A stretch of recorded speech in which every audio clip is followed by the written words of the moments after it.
ওয়ালাইকুম আসসালাম ওয়ালাইকুম আসসালাম রহমতুল্লাহ বারাকাতু। আপনারা ভালো আছেন সবাই? আলহামদুলিল্লাহ ভালো আছি, আপনি ভালো আলহামদুলিল্লাহ। আছেন? জি, আপনি ভালো আছেন? জি। আলহামদুলিল্লাহ। আমাদের নুরানি পদ্ধতিতে মুআল্লিম ট্রেনিং এর তরিকে তালিম ক্লাসে দ্বিতীয় অধ্যায় চলছে। হারকাত শিক্ষাদান। হারকাত শিক্ষাদান করতে হয় কিসের মাধ্যমে? মাখরাজের মাধ্যমে। মাখরাজ তাবকার মাধ্যমে। তাবকা, 60টা তবকার তাবকার মাধ্যমে। মাধ্যমে হারকত উচ্চারণ শিখিয়ে দিতে হয় কিসের মাধ্যমে? 60টি তাবকার তবকার মাধ্যমে। মাধ্যমে। হ্যাঁ, সপ্তম তবকা হচ্ছে মাখরাজ সহ প্র্যাকটিক্যাল। সপ্তম তবকায় মাখরাজের প্র্যাকটিক্যাল, মাখরাজের মাধ্যমে শিক্ষা। এরপর যে বলছিলাম যে আবার মাখরাজকে কয়টা ভাগে ভাগ করতে হবে। মাখরাজ গুলো তো সব মুখস্থ হয়ে গেছে তাই না আপনাদের? আচ্ছা, তাহলে এখানে হ্যাঁ, তো বলছিলাম প্রথমে 1 2 3 মাখরাজ মুখস্থ করাইতে হবে। এরপরে মুখস্থ করাবেন 4 5 6। কয়টা মাখরাজ? 3টা। 4 5 4 5 6। 6। এই দ্বিতীয় ধাপ। 3 নম্বর ধাপ হচ্ছে 7 8 9 10। জি। 4 নম্বর হচ্ছে 11 12 13। 5 নম্বর হচ্ছে 14 15। 6 নম্বর হলো 16 17। তো কয়টা ধাপে শিখে দিতে হয় মাখরাজ গুলোকে? 6টি ধাপে। 6টি ধাপে। আচ্ছা, যে মাখরাজ যখন পড়াবেন মুখস্থ করাবেন ওগুলো ওইভাবে বোর্ডে এঁকে মুখস্থ করাইতে হবে। তো প্রথম 3টা মাখরাজ তো মুখস্থ হয়ে গেছে। আরেকটা কথা মনে রাখবেন, প্রত্যেকদিন পিছনের সবাইকে আদা করাইতে হবে। একবারে হরফ হরকত বা মোরাক্কাব অথবা যাই আসুক, মানে এটা একটা চিরন্তন কথা যে যে কোনো মানে অর্থাৎ প্রথম এসেই আগে কাজ হবে পিছনের সবকে আদা। প্রথম এসে কি কাজ? পিছনের সবক পিছনে ইয়াদ। হ্যাঁ, পিছনের সবাইকে আদা করবেন কিভাবে? মনে করেন আপনি প্রথম তবকার থেকে বললেন যে উপরে কোনাকুনি টানের নাম জবর, নিচের কোনাকুনি টানের নাম জের, উপরের এক মাথা গোলটার নাম জের। তারপর আলিফে জবর জের পের জজম থাকলে ওই আলিফকে হামজা হামজা। বলে। হ্যাঁ, ওই যে তারপরে হরকত, এক জবর এক জের এক পেশ হরকত বলে। হরকতের জন্য তাড়াতাড়ি করতে হয়। আলিফে জবর জের পে জজম থাকলে ওই আলিফকে হামজা বলে। এরপরে বলেন যে হরফের উচ্চারণের স্থানকে মাখরাজ বলে। আরবি হরফ 29টি, মাখরাজ 17টি। 17টি। 1 নম্বর মাখরাজ হলো কে শুরু হতে হামজা হা। এটা বলে একটা হামজা লিখবেন। এবার জবর দিবেন। হ্যাঁ, হরফের সঙ্গে হরফের নাম বলেন হামজা, হরকতের নাম বলেন জবর। আচ্ছা, নিচে হাত রেখে উচ্চারণ বলেন আহ। উচ্চারণ আহ। হ্যাঁ। আচ্ছা, জের দিবেন, এখন উচ্চারণ বলেন ই। পেজ দিয়ে উচ্চারণ বলেন পেজ দিয়ে ও। উ। ঠিক আছে, আবার 2টা হামজা লিখবেন। আ, হ্যাঁ, আ আ আ ও আ ই, মানে হরকত দিয়ে থাকবেন, বলতে থাকবে। এভাবে জি। করে হার উচ্চারণ লেখাবেন। যে হরফের নাম বলেন হা, জবর দিলাম উচ্চারণ বলেন হা, জের দিলাম উচ্চারণ বলেন হি, পেশ দিলাম উচ্চারণ বলেন হু। এবার 2টা হা লিখে বলবেন, 2টা একত্রে বলেন হা হা। এবার হা হু, তারপরে হা হি। এক একটা হরকত দিবেন আর একসাথে বলাবেন। তো এভাবে করে অল্প সময়ের মধ্যে আদা শেষ হয়ে যাবে। বুঝে আসছে? জি। জি। এরপরে সামনে সবক নেবেন যে পর্যন্ত আমরা গতকাল পর্যন্ত শিখেছিলাম। এরপরে শুরু করবেন 2 নম্বর মাখরাজ বইলা। 2 নম্বর মাখরাজের হরফগুলো শিক্ষা দিবেন। প্রথমে আইন, এরপর হা। হ্যাঁ, এরপর গাইন খার উচ্চারণ শিক্ষা দিলেন। তারপর আবার 4 5 6 মাখরাজ মুখস্থ করাবেন। অর্থাৎ এই সামনে সবক চলবে। হ্যাঁ, তাহলে প্রতিদিন মনে রাখবেন যে প্রথম কাজ হচ্ছে পিছনের সবকে আদা। মনে করেন আপনি 8 ভাগ পড়াচ্ছেন, আলিফ মিম ত জ বা তা সা ফা কাফ গতকাল পড়াইছেন। আজকে হা খ জিম র জ দাল দাল পড়াবেন। তাহলে হা খা জিম পড়ার আগে আগে পিছনের সবকে আদা করাবেন। বলবেন আমি লিখতে বলে লিখবেন, দেখাইতে বলে দেখাবেন, না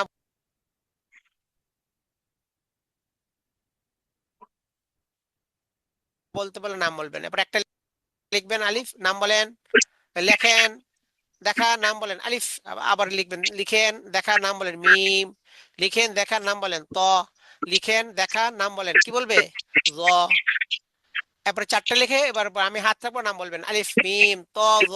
জ ত মিম আলিফ বা সাদ রাখবেন বা শেষ। এরপর আবার দ্বিতীয় ভাগটা মানে এরকম আদা করাবেন।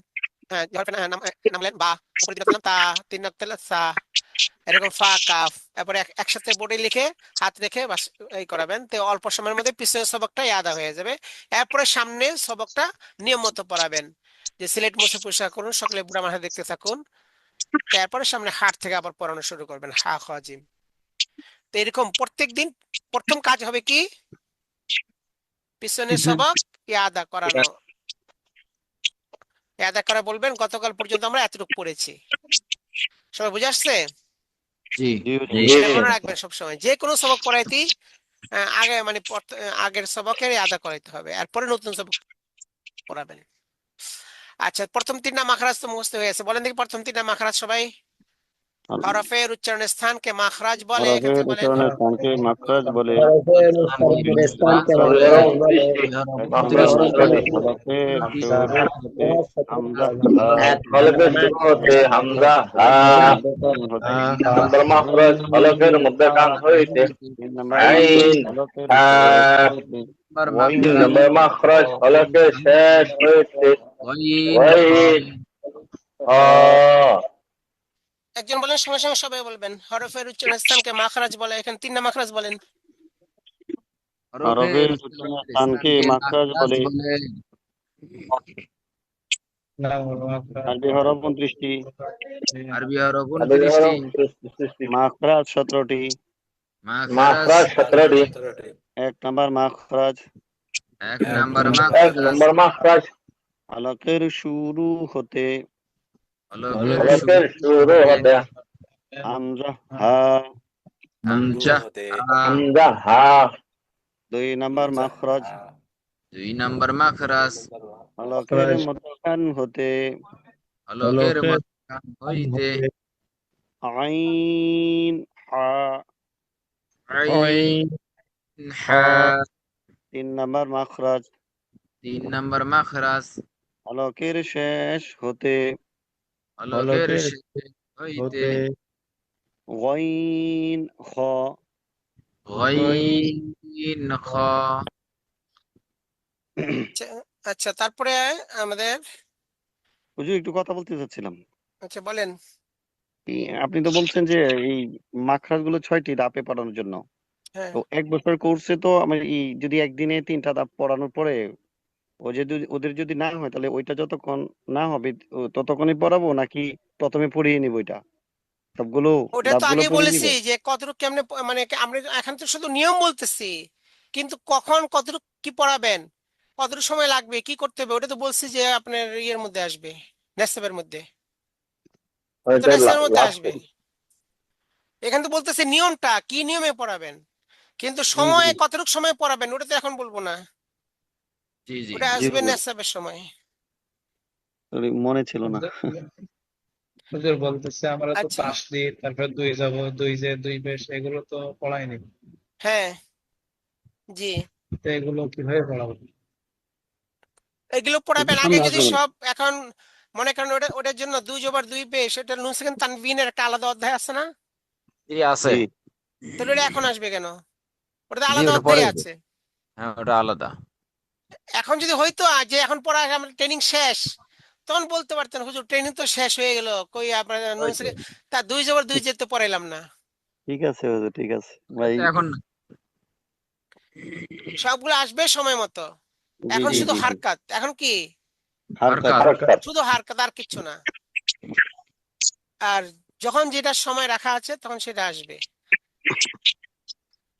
ওস্তাদ জি, আমাদের কি মোট 30টা শুক্রবার ক্লাস যদি হবে? বলেন হুজুর জুমা নামাজ তো পড়লাম না, তাহলে তো হবে না, জুমা নামাজ তো আসবে শুক্রবারে। জি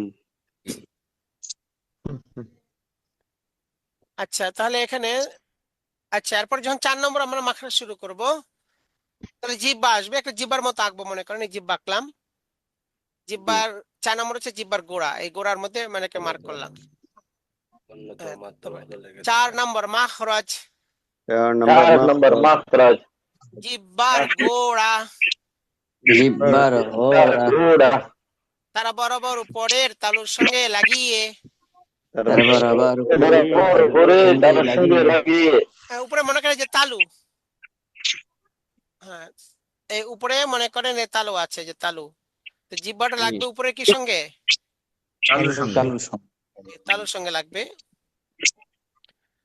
4 নম্বর মাখরাজ জিব্বার গোড়া, 4 নম্বর 4 নম্বর মাখরাজ জিব্বার গোড়া তার বরাবর উপরের তালুর সঙ্গে লাগিয়ে, তার বরাবর বরাবর করে তার সঙ্গে লাগিয়ে 2 নুক্তাওয়ালা কফ, 2 2 নুক্তাওয়ালা কফ, 2 দুই নুক্তাওয়ালা কফ, দুই নুক্তাওয়ালা কফ ছোট ছোট করে লিখি, এখানে স্ক্রিনটা ছোট। এই তো মনে করেন জিব্বা, 4 নম্বর। আচ্ছা, উপরে এই তালু, তালুতে লাগলো। আচ্ছা, সবাই বলেন 4 নম্বর মাখরাজ। 4 নাম্বার 4 নম্বর মাখরাজ জিহ্বার গোড়া বরাবর উপরে তালুর সঙ্গে লাগায়া দুই দুই নুক্তাওয়ালা কফ হ্যাঁ, লাগাইয়া না বলে আমরা বলছি লাগিয়ে, মানে চলতি ভাষায়, সাধু লাগিয়ে, ভাষায় এই আর কি। লাগিয়ে লাগিয়ে। আচ্ছা, এবার 5 নম্বর মাখরাজ। 5 5 নম্বর মাখরাজ আচ্ছা, এটা কি জিহ্বার মাঝখানে গেছে? জি না, মাঝখানে যায় নাই, গোড়া থেকে একটু আগে বাড়ছে, তাই না? জিহ্বা গোড়া থেকে একটু আগে, জিহ্বার আর গোড়া থেকে একটু আগে তারা বরাবর উপরের তালুর সঙ্গে লাগিয়ে, আর বরাবর উপরে তালুর সঙ্গে লাগিয়ে মধ্যখান পেঁচানো কাফ। মধ্যখান কান পেঁচানো কাফ 5 নম্বর মাখরাজ। 5 নম্বর মাখরাজ জিহ্বার গোড়া থেকে একটু আগে, জিহ্বার আর গোড়া থেকে একটু আগে তারা বরাবর উপরের তালুর সঙ্গে লাগিয়ে, বরাবর উপরে তালুর সঙ্গে লাগিয়ে মধ্যখান পেঁচানো কাফ। মধ্যখান কান পেঁচানো কাফ হ্যাঁ, বলেন 5 নম্বর মাখরাজ। 5 নাম্বার মাখরাজ জিহ্বার গোড়া থেকে একটু আগে তার বরাবর উপরে তার সঙ্গে লাগিয়ে তার গোড়া থেকে একটু আগে, তার বরাবর উপরে, তাতে তার সঙ্গে লাগিয়ে মধ্যখান পেঁচানো কাফ বরাবর তালুর উপরে সঙ্গে লাগিয়ে মধ্যখান পেঁচানো কাফ এটা আমরা ছোট কাপ বড় কাপ বলবো না। এক জিনিস হলে যেন ছোট বড় হয়, যে ছোট আম বড় আম, কিন্তু যদি আলাদা আলাদা জিনিস হয় সেখানে তার ছোট বড় বলা যায় না, কারণ ছোট আম বড় কাঁঠাল এটা তো আর হয় না। তো এই জন্য এটা তো এক জিনিস না, দুই জিনিস হচ্ছে, এটা হচ্ছে কফ, এটা হচ্ছে কাফ, ছোট বড় কেমনে হবে? দুইটা আলাদা আলাদা জিনিস। আচ্ছা, এখন জিহ্বার মাঝখানে চলে আসছে 6 নম্বর মাখরাজ। 6 নম্বর 6 নম্বর মাখরাজ জিহ্বার মধ্যখান, জিহ্বার মধ্যখান তার বরাবর উপরের তালুর সঙ্গে লাগিয়ে, বরাবর উপরে তালুর সঙ্গে লাগিয়ে জিম শিন ইয়া, জিম শিন ইয়া হ্যাঁ 6 নম্বর মাখরাজ। 6 নম্বর 6 নম্বর মাখরাজ জিহ্বার জিহ্বার মধ্যখান, জিহ্বার মধ্যখান তার বরাবর উপরের তালুর সঙ্গে লাগিয়ে, বরাবর উপরে তালুর সঙ্গে লাগিয়ে জিম শিন ইয়া, জিম শিন ইয়া এভাবে 3টা মাখরাজ মুখস্থ করাবেন। আচ্ছা, করে তারপরে 3টা মাখরাজের যে 5টা হরফ আছে, এই 5টা হরফ উচ্চারণ শিখা দিবেন। আর আগে বলেছিলাম যে প্রত্যেক মাখরাজ, মানে প্রত্যেক হরফ পড়ানোর সময় মাখরাজটাকে বলে নিতে হবে। এখন মনে করেন আমরা 4 নম্বর মাখরাজ থেকে পড়বো, আগে তো আদা করলাম। হ্যাঁ, এবার 4 নম্বর মাখরাজ থেকে আমরা পড়বো। আচ্ছা, আমরা পড়াবো কফ, মানে কফের উচ্চারণ শিক্ষা দিব হরকত যুগের। আগে মাখরাজটা বলে নিতে হবে। 4 নম্বর মাখরাজ 4 নম্বর মাখরাজ জিহ্বার মধ্যখান, জিহ্বার তার বরাবর জিহ্বার গোড়া হ্যাঁ জিহ্বার গোড়া 4 নম্বর মাখরাজ জিহ্বার গোড়া, 4 নম্বর মাখরাজ জিহ্বার গোড়া তার বরাবর উপরে সঙ্গে লাগিয়ে, উপরে তালুর সঙ্গে লাগিয়ে 2 নুক্তাওয়ালা কফ। 2 নুক্তাওয়ালা কফ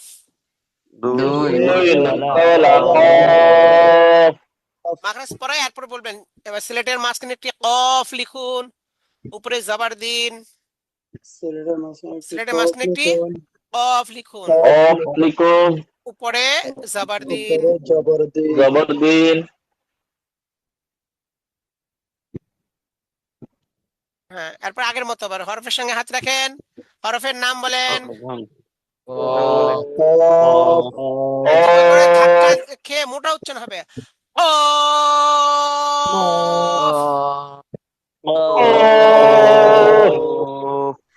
হরকতের সঙ্গে হাত রাখেন, হরকতের নাম বলেন, জবর জবর। জবর, হাত রাখেন, দুটো দিকে দেখতে থাকেন, অ অ অ অ অ, অ। অ, হ্যাঁ, দাঁড়, ওই যে দাঁড় কাক আসছে, দাঁড়, হ্যাঁ, ওই দাঁড় কাকের আওয়াজটা এরকম কর্কশ এই ধরনের একটা আওয়াজ হবে, অ অ অ, অ অ অ। অ, এইভাবে কমপক্ষে 50 বার মাস করতে হবে, ডানে বামে পিছনে থেকে ঘুরে ঘুরে।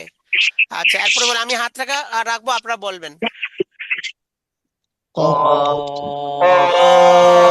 অফ, হ্যাঁ জবর হ্যাঁ, অ জবর জবর, অ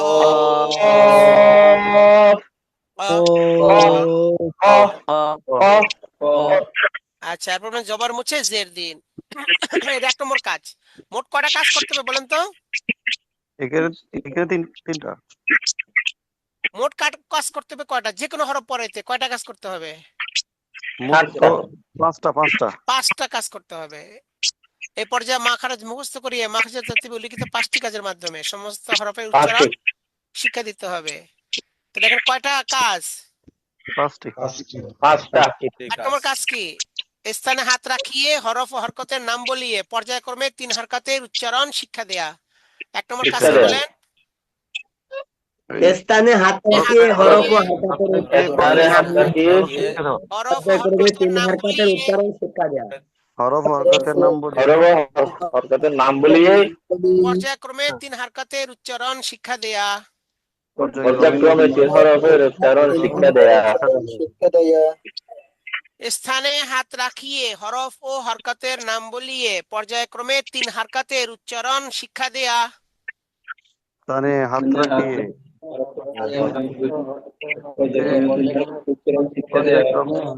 শিক্ষা দাও। এটা কতবার পড়েছি কালকে, তারপরে আপনাদের একটা কি হয় না কিভাবে বলেন? গতকাল তো বড়টা অনেকবার পড়াইছি, এটা তো আপনার, এবং এর আগের দিনও পড়াইছি, কয়েকদিন যাবতীয় পড়ানো হচ্ছে জিনিসটাকে। আর এটা সব মাখরাজ যেহেতু পড়াবে, মানে এই অনুযায়ী পড়াইতে হবে সব হরফ, এটা তো আপনাদের পুরো ঠোঁটস্থ থাকতে হবে। স্থানে হাত রাখিয়ে মানে কি? ওই যে হরফের সঙ্গে হাত রাখেন, হরফের নাম বলেন, এরকম আর কি। তানে হাত হরফ ও রাখিয়ে হরকতের নাম বলিয়ে জি, ওই কাজটা করতে হবে। বলেন স্থানে হাত রাখিয়ে হরফ ও হরকতের নাম বলিয়ে স্থানে হাত রাখিয়ে স্থানে হাত রাখিয়ে পর্যায়ক্রমে 3 হরকতের উচ্চারণ শিক্ষা দেয়া। পর্যায়ক্রমে 3 হরফের উচ্চারণ শিক্ষা দেয়া। 3 হরফের বলেন কেন? 3 হরফ আছে নাকি এখানে? তিন তিন হরকতের হারকাতের 3 হরকাতের পর্যায়ক্রমে 3 হরকতের উচ্চারণ শিক্ষা দেয়া। পর্যায়ক্রমে 3 হরকাতের উচ্চারণ শিক্ষা দেয়া। বলেন স্থানে হাত রাখিয়ে স্থানে হাত রাখিয়ে হরফ ও হরকতের নাম বলিয়ে পর্যায়ক্রমে 3 হরকাতের উচ্চারণ শিক্ষা দেয়া। এটা মুখস্থ করেন, কয়েকবার বলে মুখস্থ করেন। স্থানে হাত রাখিয়ে স্থানে হাত রাখিয়ে হরফ ও হরকতের নাম বলিয়ে পর্যায়ক্রমে 3 হরকতের উচ্চারণ শিক্ষা দেয়া। স্থানে হাত রাখিয়ে হরফ ও হরকতের নাম বলিয়ে পর্যায়ক্রমে 3 হরকতের উচ্চারণ শিক্ষা দেয়া। এটা হচ্ছে 1 নম্বর কাজ। মানে প্রথমে জবর দিয়ে উচ্চারণ শিক্ষা দিবেন। ওই যে হরফের সঙ্গে হাত রাখেন, হরফের নাম বলেন, হরকতের সঙ্গে হাত রাখেন, হরকতের নাম বলেন, নিচে হাত রাখেন বলে উচ্চারণ শিক্ষা দিবেন। তারপর জবর মুছে জের দিন, এটা ওইভাবে আবার জের মুছে পেশ দিন। এই সব মিলে 1 নম্বর কাজ। আর 2 নম্বর কাজ হচ্ছে বিভিন্ন স্থানে হাত রেখে ইজতিমাই পরীক্ষা। বিভিন্ন স্থানে হাত রেখে ইজতিমাই পরীক্ষা। 2 নম্বর কাজ কি বলেন? স্থানে হাত রেখে ইজতিমাই পরীক্ষা। হ্যাঁ, 3 নম্বর কাজ হচ্ছে বিভিন্ন স্থানে হাত রেখে ইনফিরাদি পরীক্ষা। বিভিন্ন স্থানে হাত 3 নম্বর বিভিন্ন স্থানে হাত রেখে ইনফিরাদি পরীক্ষা। হ্যাঁ, 2 নম্বর 3 নম্বর কি বলেন? বিভিন্ন স্থানে হাত বিভিন্ন রেখে স্থানে হাত রেখে ইস্তেমাই পরীক্ষা, বিভিন্ন স্থানে হাত নম্বর রেখে বিভিন্ন ইনফিরাদি স্থানে হাত পরীক্ষা। রেখে ইনফিরাদি পরীক্ষা, হ্যাঁ, আবার বলেন, মুখস্থ করেন। বিভিন্ন স্থানে হাত রেখে বিভিন্ন স্থানে হাত রেখে ইস্তেমাই পরীক্ষা, বিভিন্ন স্থানে হাত রেখে ইনফিরাদি পরীক্ষা, হ্যাঁ। বিভিন্ন স্থানে হাত রেখে ইস্তেমাই পরীক্ষা, বিভিন্ন স্থানে হাত রেখে ইনফিরাদি পরীক্ষা। আর 4 নম্বর কাজ হচ্ছে এক হরফ দিয়ে 3 সূরাতের উচ্চারণ আদায় করা। হরফ দিয়ে 3 সূরাতের উচ্চারণ আদায় করা 4 নম্বর কাজ। হ্যাঁ, বলেন, হরফ এক হরফ দিয়ে দিয়ে 3 3 সূরাতের উচ্চারণ আদায় করা, আদায় করা। এক হরফ দিয়ে 3 সূরাতের উচ্চারণ আদায় করা। আর 5 নম্বর কাজ হচ্ছে 2 হরফ দিয়ে 9 সূরাতের উচ্চারণ আদায় করা। 2 হরফ দিয়ে 9 সূরাতের উচ্চারণ আদায় করা, 2 হরফ দিয়ে 9 সূরাতের উচ্চারণ আদায় করা।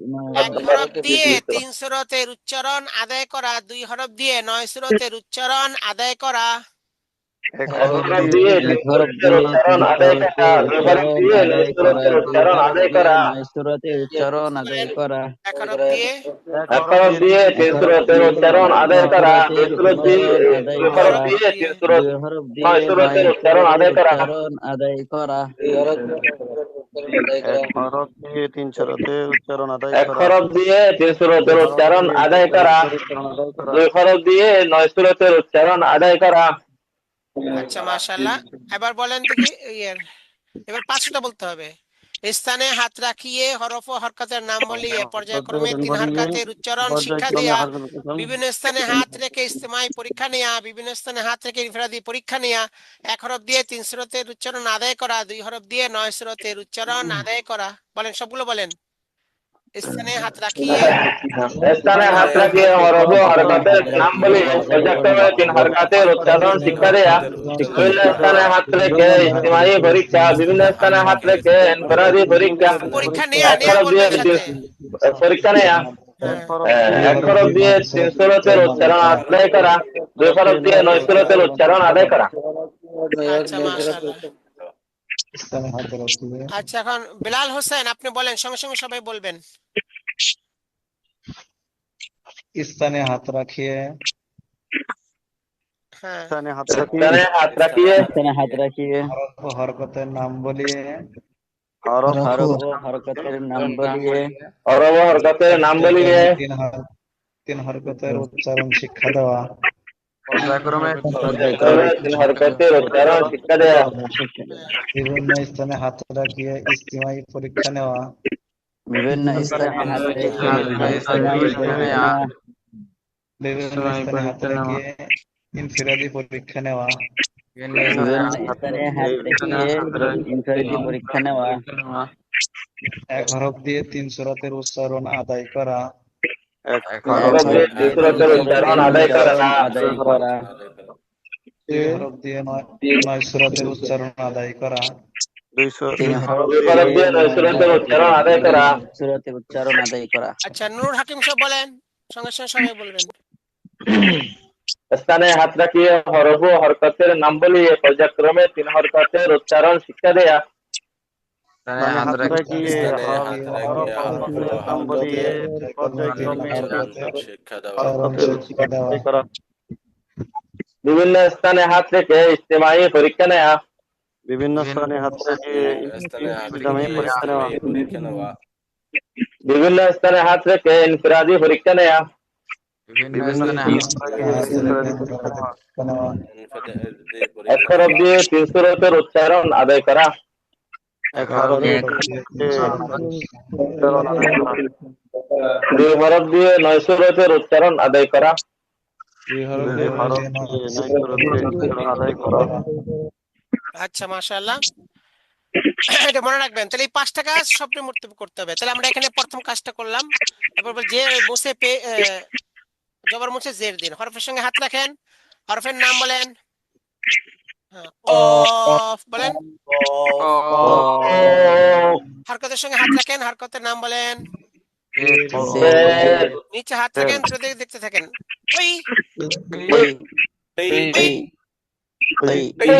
হ্যাঁ, মোটা হরফগুলো জবর মোটা, জের মোটা, পেশ মোটা সবগুলো দিতে হবে। শুধু রর মধ্যে জবর আর পেশ মোটা হয়, জেরে পাতলা হয়।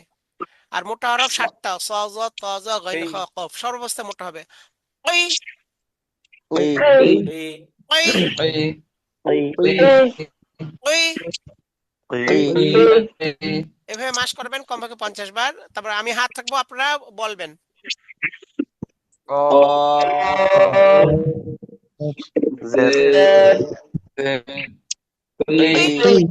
ওই ওই ওই জের ক ওই ওই জের মুছে পেশ দিন। হরফের সঙ্গে হাত রাখেন। ওই সবসময় এটা বলবেন না। হরফের সঙ্গে হাত রাখেন, হরফের নাম বলেন। অফ। হরকতের সঙ্গে হাত রাখেন, হরকতের নাম বলেন। নিচে হাত রাখেন, দুটো দিকে দেখতে থাকেন। উ উ উ মোটা উচ্চারণ হবে, জিহ্বা গোড়া ধাক্কা খাবে। উ উ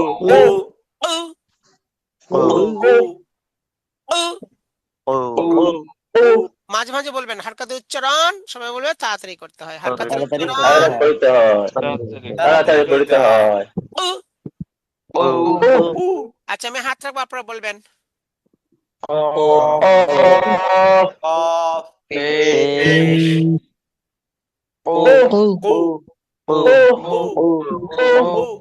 পেশ পেশ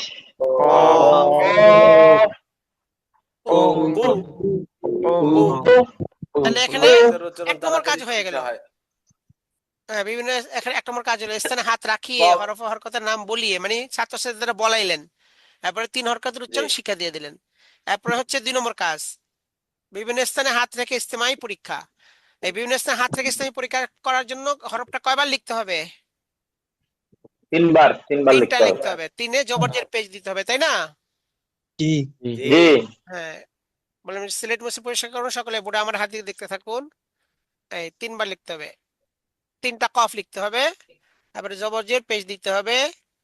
আচ্ছা, দিয়া বলবেন আপনারা আপনাদের নিজ সিলেটের মাঝখানে এরকম লিখুন।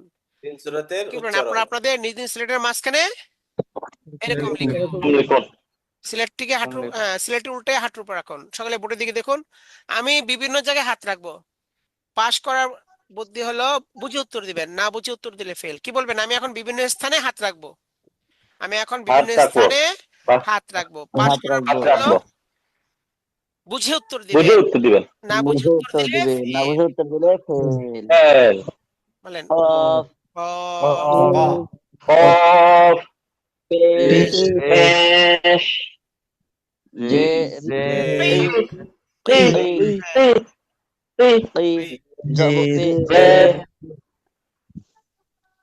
জবর জবর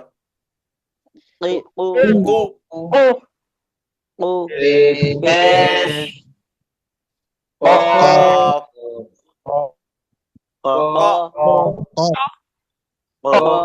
হ্যাঁ, তো এইভাবে বিভিন্ন জায়গায় হাত থেকে ইস্তেমা নেবেন, তারপরে ইনফিনিটি পরীক্ষা নেবেন। আচ্ছা, এরপরে আবার একজনকে দাঁড় করে এভাবে হাত রাখবেন, ইনফিনিটি পরীক্ষা নেবেন। তারপরে 1 হরফ দিয়ে 3 শব্দের উচ্চারণ আদায়। বলবেন সিলেট মুছে পরিষ্কার করুন। সকলে বোর্ডে এখন দেখতে থাকুন। সিলেটের মাঝখানে কফ লিখুন, উপরে জাবার দিন। এখন ওই যে প্রথম কাজের মতো বলবেন, হরফের সঙ্গে হাত রাখেন, হরফের নাম বলেন। হরকতের সঙ্গে হাত রাখেন, হরকতের নাম বলেন। জবর জবর হাত রাখেন, দুটো দিকে দেখে উচ্চারণ বলেন। এখন যে আদায় করা হচ্ছে, মানে নিচে হাত রাখেন, দুটো দিকে দেখে উচ্চারণ বলেন। আর 1 নম্বর কাজের মধ্যে বলছেন নিচে হাত রাখেন, দুটো দিকে দেখতে থাকেন। হ্যাঁ, বলে আপনার উচ্চারণ বলে দিচ্ছেন উস্তাদ। আর এখানে উস্তাদ উচ্চারণ বলবেন না, আদায় করবেন। বলবেন নিচে হাত রাখেন, দুটো দিকে দেখে উচ্চারণ বলেন। ক আবার বলেন। ক জোর মুছে জের দিন, আবার জের মুছে পেশ দিন, এইভাবে। তারপরে বলেন 2টা কফ লিখেন, 2টা জবর দিন। পাশাপাশি 2টা কফ লিখুন, 2টায় জবর দিন। প্রথমটা নিচে হাত রেখে উচ্চারণ বলেন ক, দ্বিতীয়টা নিচে হাত রেখে উচ্চারণ বলেন ক। প্রথমটা ক, দ্বিতীয়টা দুটো একসাথে উচ্চারণ বলেন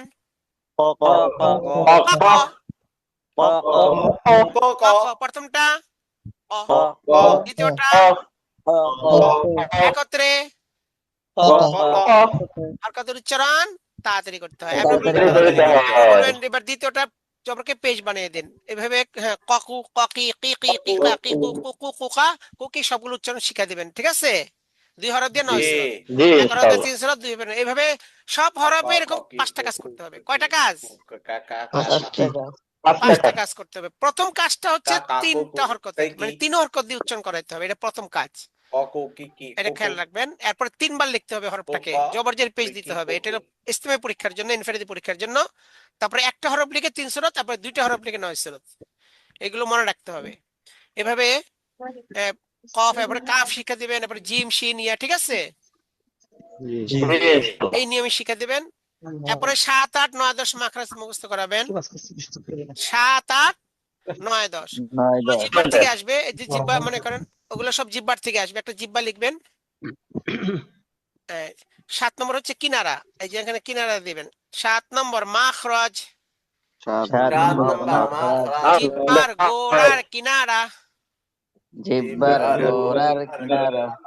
জিব্বার গোড়ার কিনারা, জিহ্বার গোড়ার কিনারা। কিনারা পরের মাড়ির দাঁতের গোড়ার সঙ্গে লাগিয়ে, পরে মারির দাঁতের গোড়ার সঙ্গে মারুফাতে লাগিয়ে। গোড়ার সঙ্গে লাগিয়ে ওয়াদ, মদ। এটা ইস্তেতালাত সিফাত আছে, এই জন্য দীর্ঘই করতে হবে। এভাবে স্টার্ট দিয়ে উচ্চারণ করতে হবে।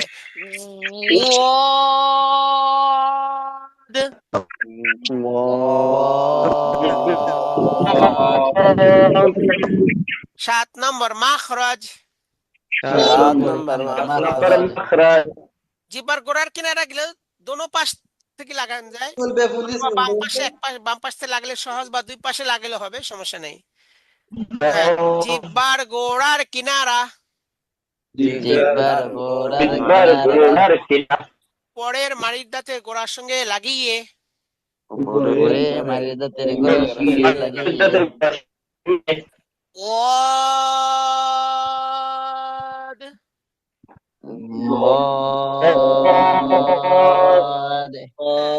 তারপরে এখানে 8 নম্বর মাখরাজ, 8 নম্বর মাখরাজ।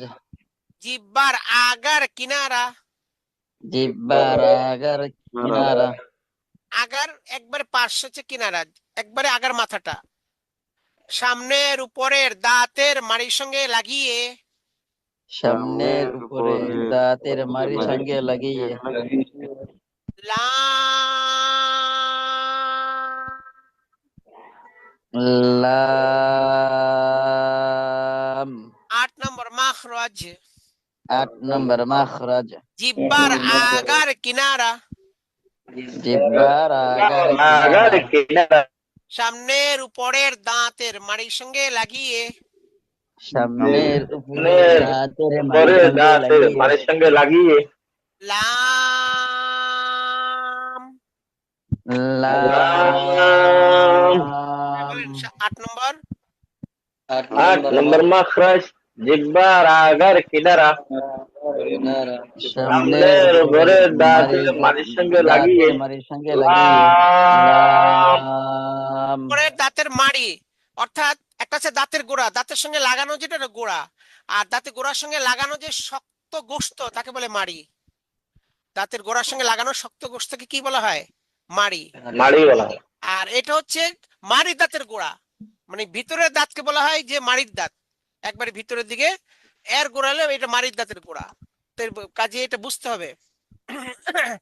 এরপর 9 নম্বর মাখরাজ, 9 নম্বর মাখরাজ জিহ্বার আগা, জিহ্বার আগা তার বরাবর উপরের তালুর সঙ্গে লাগিয়ে, তার বরাবর উপরের তালুর সঙ্গে লাগিয়ে।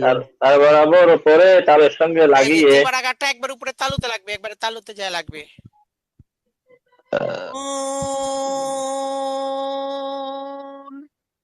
নুন। 9 নম্বর মাখরাজ, 9 নম্বর মাখরাজ জিহ্বার আগা, জিহ্বার আগা তার বরাবর উপরের তালুর সঙ্গে লাগিয়ে, বরাবর উপরে তালুর সঙ্গে লাগিয়ে নুন। নুন। নুন নয় নম্বর মাখরাজ জিহ্বার আগা জিহ্বার আর বরাবর তার উপরে বরাবর তালুর উপরে সঙ্গে তালুর লাগিয়ে সঙ্গে লাগিয়ে নুন। হ্যাঁ, তারপরে পড়াবেন 10 নম্বর মাখরাজ। 10 নম্বর মাখরাজ 10 নম্বর 10 মাখরাজ নম্বর মাখরাজ জিহ্বার আগা জিহ্বার জিহ্বার আগা তার বরাবর উপরের তালুর সঙ্গে লাগিয়ে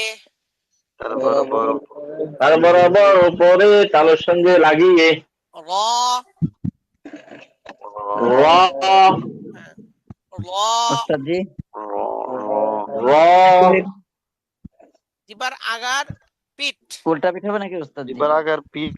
হ্যাঁ, জিহ্বার আগার পিঠ উপরে তালুতে লাগবে। পিঠ জিহ্বার আগার দুটো অংশ, একটা হচ্ছে জিহ্বার আগার, হ্যাঁ উপরের দিকে তো পেট আর নিচের দিকেটা কি পিঠ। তো জিহ্বার আগার নিচের অংশটাও উপরে তালুতে লাগবে। 10 নম্বর মাখরাজ 10 নম্বর 10 10 নম্বর নম্বর মাখরাজ জিহ্বার আগার পিঠ, জিহ্বার জিহ্বার আগার আগার পিঠ মানে আগার নিচের দিকের অংশ, জিহ্বার আগার নিচের দিকের অংশ। নিচের দিকে হ্যাঁ, তার বরাবর উপরের তালুর সঙ্গে লাগিয়ে তার বরাবর উপরে তালুর সঙ্গে লাগিয়ে লাগিয়ে ও র মোটা করে বলতে হবে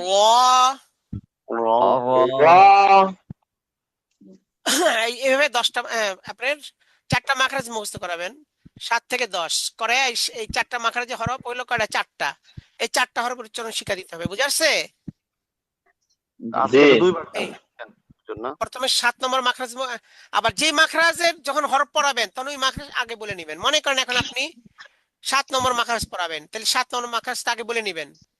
7 নম্বর মাখরাজ জিহ্বার গোড়ার কিনারা উপরে মাড়িতে গোড়ার সঙ্গে লাগিয়ে ওয়াদ বইলা, এরপর বলেন একটি ওয়াদ লিখুন, উপরে জবর দিন। বুঝে আসছে? জি এটা প্র্যাকটিক্যাল, মাখরাজের প্র্যাকটিক্যাল। একে কি বলা হয়? মাখরাজের প্র্যাকটিক্যাল। আবার প্র্যাকটিক্যাল মনে করেন লাম শিখাবেন, লামের উচ্চারণ, তো লামের মাখরাজটাকে বলে নেবেন। কি বলবেন বলেন? কয় নম্বর মাখরাজ বলবেন?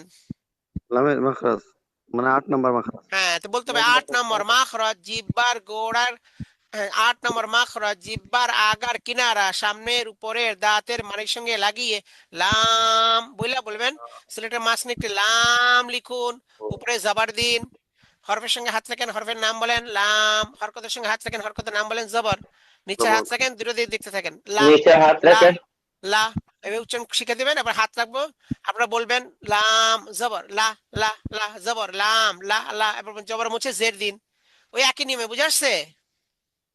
জি জি একই নিয়ম, জের দিন, এটাও উচ্চারণ করে পেজ দিন।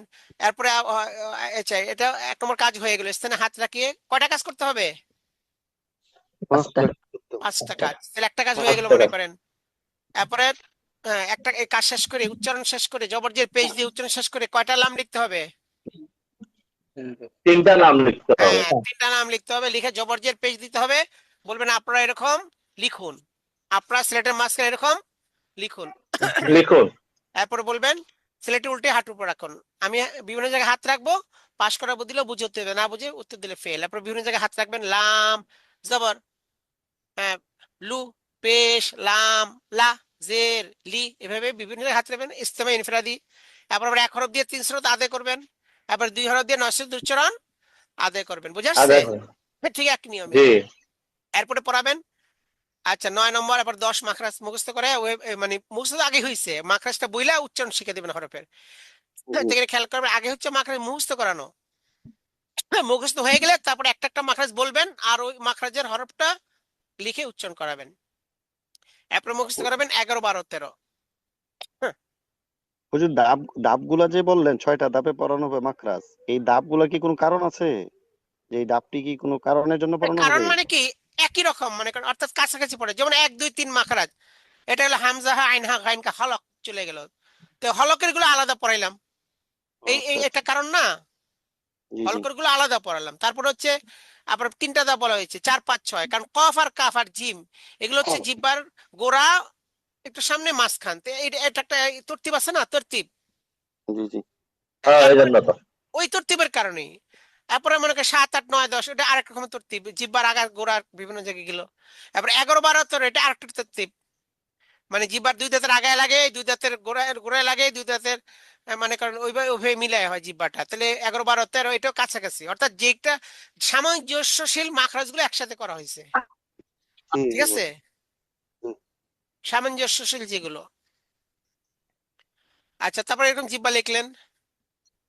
11 নম্বর মাখরাজ, 11 নম্বর মাখরাজ, 11 নম্বর মাখরাজ, জিহ্বার আগা, জিহ্বার আগা, জিহ্বার আগা, সামনের উপরের দুই দাঁতের গোড়ার সঙ্গে লাগিয়ে, সামনের সামনের উপরে দুই দাঁতের গোড়ার সঙ্গে লাগিয়ে, ও দাল তা, ও ও দাল তা, বলেন 11 নম্বর মাখরাজ, 11 11 নম্বর নম্বর মাখরাজ, জিহ্বার আগা, পরে সামনের সামনের উপরে উপরের দুই দাঁতের গোড়ার সঙ্গে লাগিয়ে, গোড়ার সঙ্গে লাগিয়ে সামনের উপরে দুই দাঁতের গোড়ার সঙ্গে লাগিয়ে, তা ও দাল তা, হ্যাঁ, সানায় উলিয়া এর গোড়া। আচ্ছা, 12 নম্বর মাখরাজ, 12 নম্বর মাখরাজ, জিহ্বার আগা, জিহ্বার আগা,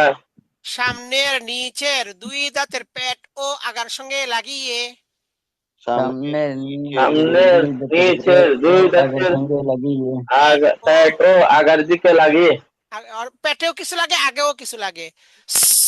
صاد سين زا صاد ও سين ঝা তিন যা, হ্যাঁ, 12 নম্বর মাখরাজ, 12 12 12 নম্বর নম্বর মাখরাজ, জিহ্বার জিহ্বার আগা, জিহ্বার আগা, সামনের নিচের দুই দাঁতের পেট ও আগার সঙ্গে লাগিয়ে,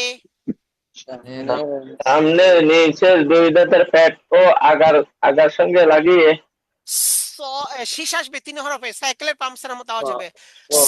صاد سين زا صاد سين زا, 13 নম্বর মাখরাজ, 13 নম্বর মাখরাজ, জিহ্বার আগা, জিহ্বার আগা, সামনের উপরের দুই দাঁতের আগার সঙ্গে লাগিয়ে, সামনের উপরে দুই দুই দাঁতের আগার সঙ্গে লাগিয়ে, ও দাল সা, ও লাল সা, তাহলে জিহ্বার আগাটা লাগবে উপরে, তাদের আগায় খুব নরম উচ্চারণ হবে। ও লাল সা, ও লাল সা, তিনটা একসাথে কেন করা হলো? সামঞ্জস্যশীল, তাই না? তিনটে পাশাপাশি জি জি, দাঁতের গোড়ায় লাগলো, আবার নিচে দাঁতে আগে লাগলো, উপরে দাঁতে আগে লাগলো, এই জন্য একসাথে করা হয়েছে, এই জন্য এগুলো একসাথে পড়াইতে বলা হয়েছে। আচ্ছা, এভাবে 3টা মাখরাজ মুখস্থ করে শুনবেন সবার থেকে। মাখরাজ মুখস্থ করে কিন্তু সবার থেকে শুনতে হবে, একজন করে সবার থেকে শুনবেন, শোনার পরে এরপর এক একটা করে মাখরাজ শিখে দিবেন, উচ্চারণ শিখে দিবেন। প্রথমে কার উচ্চারণ শিখে দিতে হবে বলেন? প্রথমে কোন হরফ? ক। প্রথম কোন হরফ? ক। ও আচ্ছা, তো উচ্চারণ শিখে দেওয়ার সময় আগে মাখরাজ বলতে হবে। কয় নম্বর মাখরাজ বলবেন? 11 নম্বর 11 নম্বর, 11 নম্বর মাখরাজ, জিহ্বার গোড়া, হ্যাঁ, জিহ্বার আগা সামনের উপরে দুইটাতে গোড়ার সঙ্গে লাগিয়ে ত দাল তা বইলা বলে একটি ত লিখেন, স্লেটের মাঝখানে ত লিখেন, উপরে জবর দিন, এবার ওই আগের মতো হরফের সঙ্গে হাত থেকে হরফের নাম বলেন, বুঝে আসছে না? এভাবে 5টা কাজ করবেন, 5টা কাজ করে মনে করেন তোর উচ্চারণটা শেষ হয়ে গেল গা। আচ্ছা, এরপরে কোন হরফের উচ্চারণ শিখে দিবেন? দাল ডাল। তারপরে কোন উচ্চারণ হরফ? ডাল। দার উচ্চারণ শিখা দেওয়ার সময় আগে মাখরাজ বলে নেবেন। কোন মাখরাজ বলবেন? 11 নম্বর 11 নম্বর। 11 নম্বর, এরপর খেয়াল রাখবেন, প্রত্যেক হরফে মাখরাজটা বলতে হবে। 11 নম্বর মাখরাজ, জিহ্বার আগা সামনের উপরের দুই দাঁতের গোড়ার সঙ্গে লাগিয়ে ক দাল তা বলে বলেন, ছেলেটা মাঝখানে একটু দাল লিখুন, উপরে জবর দিন, বুঝে আসছে? জি ঠিক আছে নিয়মে। আচ্ছা, এইটা মনে করেন দাল উচ্চারণ শিখা দিলেন, একবারে 5টা কাজ করায় ফেললেন। তারপরে কোন হরফ পড়াবেন? তা তা তা আচ্ছা পড়াতে গেলে প্রথমে কি করতে হবে? 11 মাখরাজ নম্বর বলতে হবে। মাখরাজ বলতে হবে। কোন মাখরাজ বলবেন? 11 নম্বর 11 নম্বর 11 নম্বর মাখরাজ, জিহ্বার আগা, সামনের, উপরের দুইটাতে গোড়ার সঙ্গে লাগিয়ে ত দাল তা, সিলেটের মাঝখানে একটু তা লিখুন, উপরে জবর দিন, ঠিক আছে? দিন হ্যাঁ, ঠিক এই নিয়মে পড়াবেন। ত দাল তা, এরপরে সাদ সিন যা, আবার সাদ যখন পড়াবেন তখন আবার 12 নম্বর মাখরাজ বলবেন, বলে তো 3 মাখরাজ মুখস্থ করে ফেলবেন। এরপরে মুখস্থ করাবেন হলো 11 12 13 করে 14 15 14 15 15, হ্যাঁ। 14 নম্বর মাখরাজ, 14 নম্বর 14 নম্বর মাখরাজ নিচের ঠোঁটের পেট, নিচের ঠোঁটের ঠোঁটের পেট, পেট এই যে নিচের ঠোঁট, ঠোঁটের পেট মাঝখান, সামনের উপরে দুই দাঁতের আগার সঙ্গে লাগিয়ে, সামনের উপরে দুই দাঁতের আগার সঙ্গে লাগিয়ে নিচের মানে উপরে দাঁতের আগা নিচের ঠোঁটের পেটের সঙ্গে লাগতে হবে। এই পা, পা উপরে দাঁতের আগা নিচের ঠোঁটের পেটে লাগাবেন এইভাবে পা। যাদের লাগতে না চায় একটু মুস্কি হাসবেন, অটোমেটিক লেগে যাবে, উপরে দাঁতের আগা নিচে ঠোঁটের পেটে লেগে যাবে। পা। দুই ঠোঁট মিলে কখনো এরকম বলবেন না, ফা এরকম বলবেন না, উপরে দাঁতের আগা নিচে ঠোঁটের পেটে লাগাবেন। পা।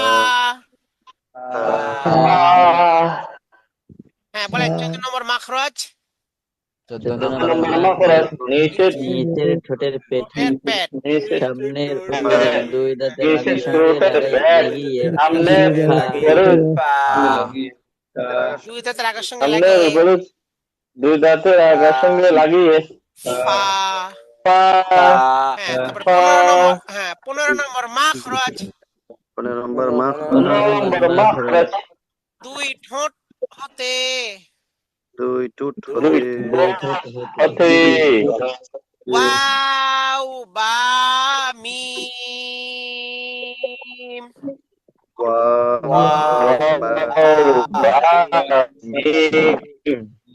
উচ্চারিত হয়।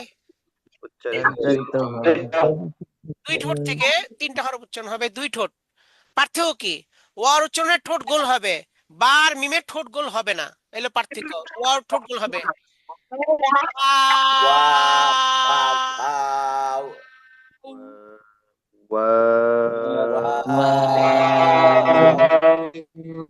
আর বার মিমে পার্থক্য হচ্ছে বা উচ্চারণ হবে দুই ঠোঁটের ভিজা অংশ থেকে, আর মিম হবে শুকনো অংশ থেকে। অর্থাৎ মুখ বন্ধ করলে যে অংশ লেগে থাকে সেটা হচ্ছে বা মানে শুকনো ভিজা অংশ, আর যেটা বাইরে থাকে সেটা শুকনো অংশ। এই জন্য বার উচ্চারণের ঠোঁট চাপ দেওয়া লাগবে না, শুধু মুখ বন্ধ করে এইভাবে খুলে দিবেন, বা ঠোঁট চাপ দিবেন না, শুধু বন্ধ করে খুলে দিবেন বা। আর মিমের শুকনো অংশে শুকনো অংশে যাবে, এই জন্য একটু চাপ দিতে হবে।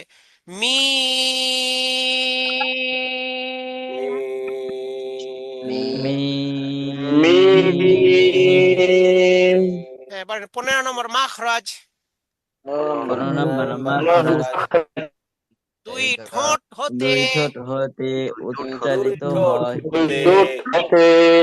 ওয়াও বা মিম উচ্চারিত হয়।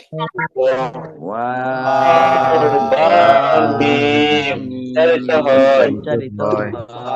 15 নম্বর মাখরাজ, 15 নম্বর মাখরাজ, দুই ঠোঁট হতে উচ্চারিত হয়। এই যে বলেন যে উচ্চারিত হয়, এটা কিন্তু সব মাখরাজের সাথে যুক্ত হবে। এই যে 15 নম্বর মাখরাজ, 15 মাখরাজ কিন্তু হরফ সব শেষ হয়ে গেছে 15 মাখরাজে আইসা, এখন কোনো হরফ নাই। 16 17 হচ্ছে দুইটা নিয়মের কথা বলা আছে, 16 নম্বর হচ্ছে মাদ, 17 নম্বর হচ্ছে গুন্না। হরফ সব শেষ হয়ে গেছে 15 নম্বর আইসা, কয় নম্বরে? এই জন্য লাস্টে বলা হয়েছে উচ্চারিত হয়, কিন্তু আসলে উচ্চারিত হয় সবটার সাথে। যেমন 1 নম্বর মাখরাজ, হলকে শুরু হতে হামজা হা উচ্চারিত হয়। 2 নম্বর মাখরাজ, হলকের মধ্যকান হতে আইন হা উচ্চারিত হয়। 3 নম্বর মাখরাজ, হলকের শেষ হতে গাইন খ উচ্চারিত হয়। এবার সব মাখরাজের সাথে কি আছে উচ্চারিত হয়। হ্যাঁ, কিন্তু সবটার সাথে যদি এরকম বলা হয় তাহলে শুনতে একটু ভালো শোনায় না। এই জন্য সব মাখরাজ বইলা লাস্টে বলছে উচ্চারিত হয়। যেমন নাকি বলে কি জায়েদ এসেছে, আমর এসেছে, খালেদ এসেছে, এরকম প্রত্যেকের সাথে সাথে এসেছে বলে খারাপ শোনায়। এই জন্য তিনজনে একসাথে বইলা বলে এসেছে জায়েদ, আমর, খালেদ এসেছে, তাই না? জি। ওই রকম সব মাখরাজ বইলা বলছে উচ্চারিত হয়। তাহলে উচ্চারিত হয় সম্পর্কে কার সাথে? সব মাখরাজের সাথে। সবার সাথে, হ্যাঁ, সবার সাথে। এই সব মাখরাজ থেকে এক জায়গা থেকে উচ্চারিত হয়।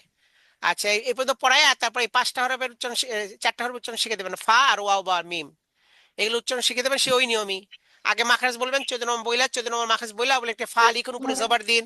আবার 15 নম্বর মাখরাজ বইলে আবার একটা ওয়াও লিখুন, উপরে জবর দিন, ওয়া। উচ্চারণ হবে উই, পেশ দিলে উচ্চারণ হবে কি উ, ওয়া, উই, উ। দুটো একত্রে ওয়া ওয়া, ওয়া উই, ওয়া উ, উই উই। ওয়া আর বার মধ্যে পার্থক্য কি? বার উচ্চারণ ঠোঁট মনে করেন, হ্যাঁ, মিলে যাবে, ফাঁক থাকবে না। আর ওয়ার উচ্চারণ ঠোঁট ফাঁক থাকবে। যেমন ওয়ার নিচে জের আছে উই, আর বার হলো বি, মানে মিলে ফেললে বি, আর ফাঁক রাখলে উই। এলো পার্থক্য। এটাকে বলে অন্তস্থ ব, অন্তস্থ ব। আর বা হচ্ছে বর্গীয় ব, বার উচ্চারণ হচ্ছে বর্গীয় ব, আর ওয়ার উচ্চারণ হচ্ছে অন্তস্থ ব। আচ্ছা, এরপরে 16, 17 দুইটা মাখরাজের কথা বলা হয়েছে, ওটা পড়াবেন। 16 নম্বর মাখরাজ। 16 নম্বর মাখরাজ। মুখের খালি জায়গা হতে, মুখের খালি জায়গা হতে মাদের হরফ পড়া হয়। আমাদের হরফ পড়া হয়। যেমন যেমন বা, বা, বু, বু, বি। বি।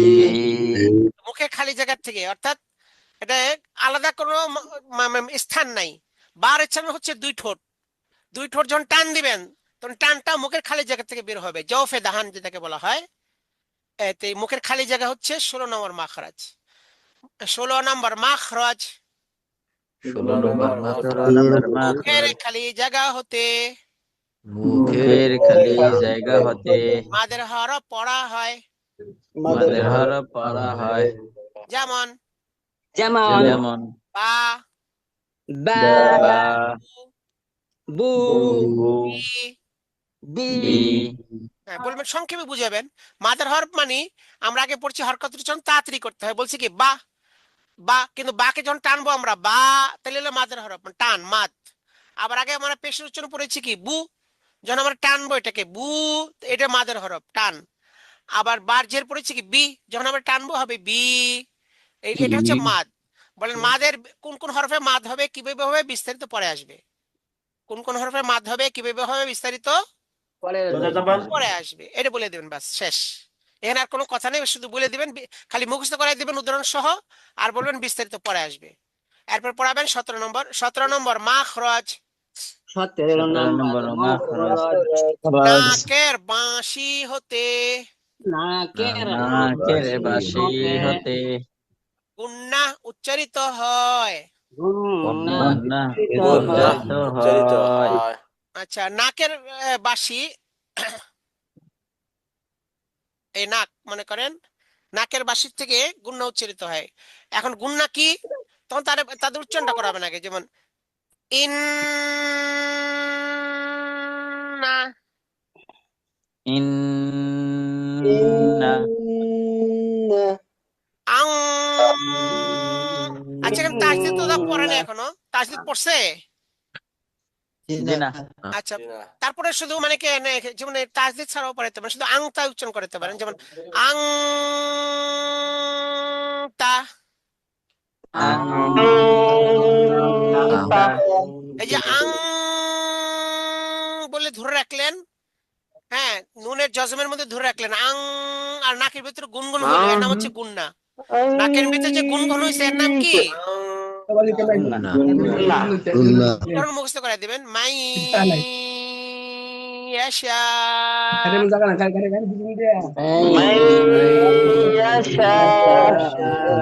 যেমন মাই বলার সময় নাকের ভিতরে গুনগুন হয়েছে, এর নাম কি? গুন্না। নাই এ গুন্না। বলেন গুন্না কোথায় হবে, কিভাবে হবে, বিস্তারিত পরে আসবে, বাস একটু বলে দিবেন। তো মাদ আর গুন্না এই দুইটার বিশেষ নিয়ম, এগুলো বিস্তারিত পরে আসবে। বাস 17 মাখরাজ যেভাবে কমপ্লিট হয়ে যাবে। বাস মাখরাজ মুখস্থ এভাবে কমপ্লিট করার পরে কিছু কাজ আছে।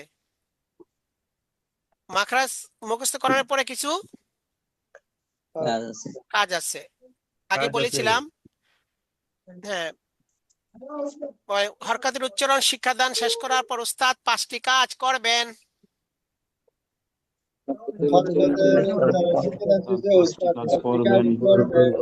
হরকতের উচ্চারণ শিক্ষাদান শেষ করার পর উস্তাদ 5টি কাজ করবেন।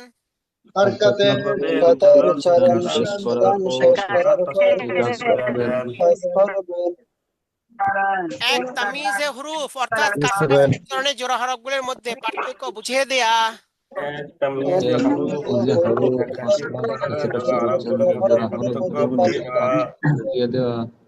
আগে পার্থক্য করছেন হরফের সময় শুধু হরফের নামটা, যেমন এরকম হরফের নামটা পার্থক্য করেছিলেন, কিন্তু এখানে পার্থক্য করাবেন হচ্ছে জবর জের দিয়ে। এই জন্য বলবেন প্রথমে উভয় হরফে জবর দিয়ে, অতঃপর উভয় হরফে জের দিয়ে, অতঃপর উভয় হরফে পেশ দিয়ে, উচ্চারণ করিয়ে পার্থক্য বুঝিয়ে দিবেন।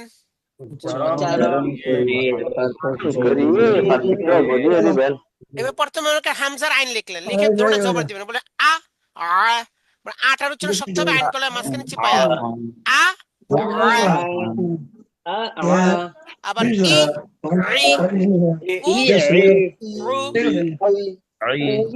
এইভাবে দুইটার মানে দুটোর মধ্যে হরকত দিয়া উচ্চারণটা পার্থক্য করাই দিবেন। আচ্ছা, তারপরে 2, সবগুলো মাখরাজ একত্রে মুখস্থ শোনা।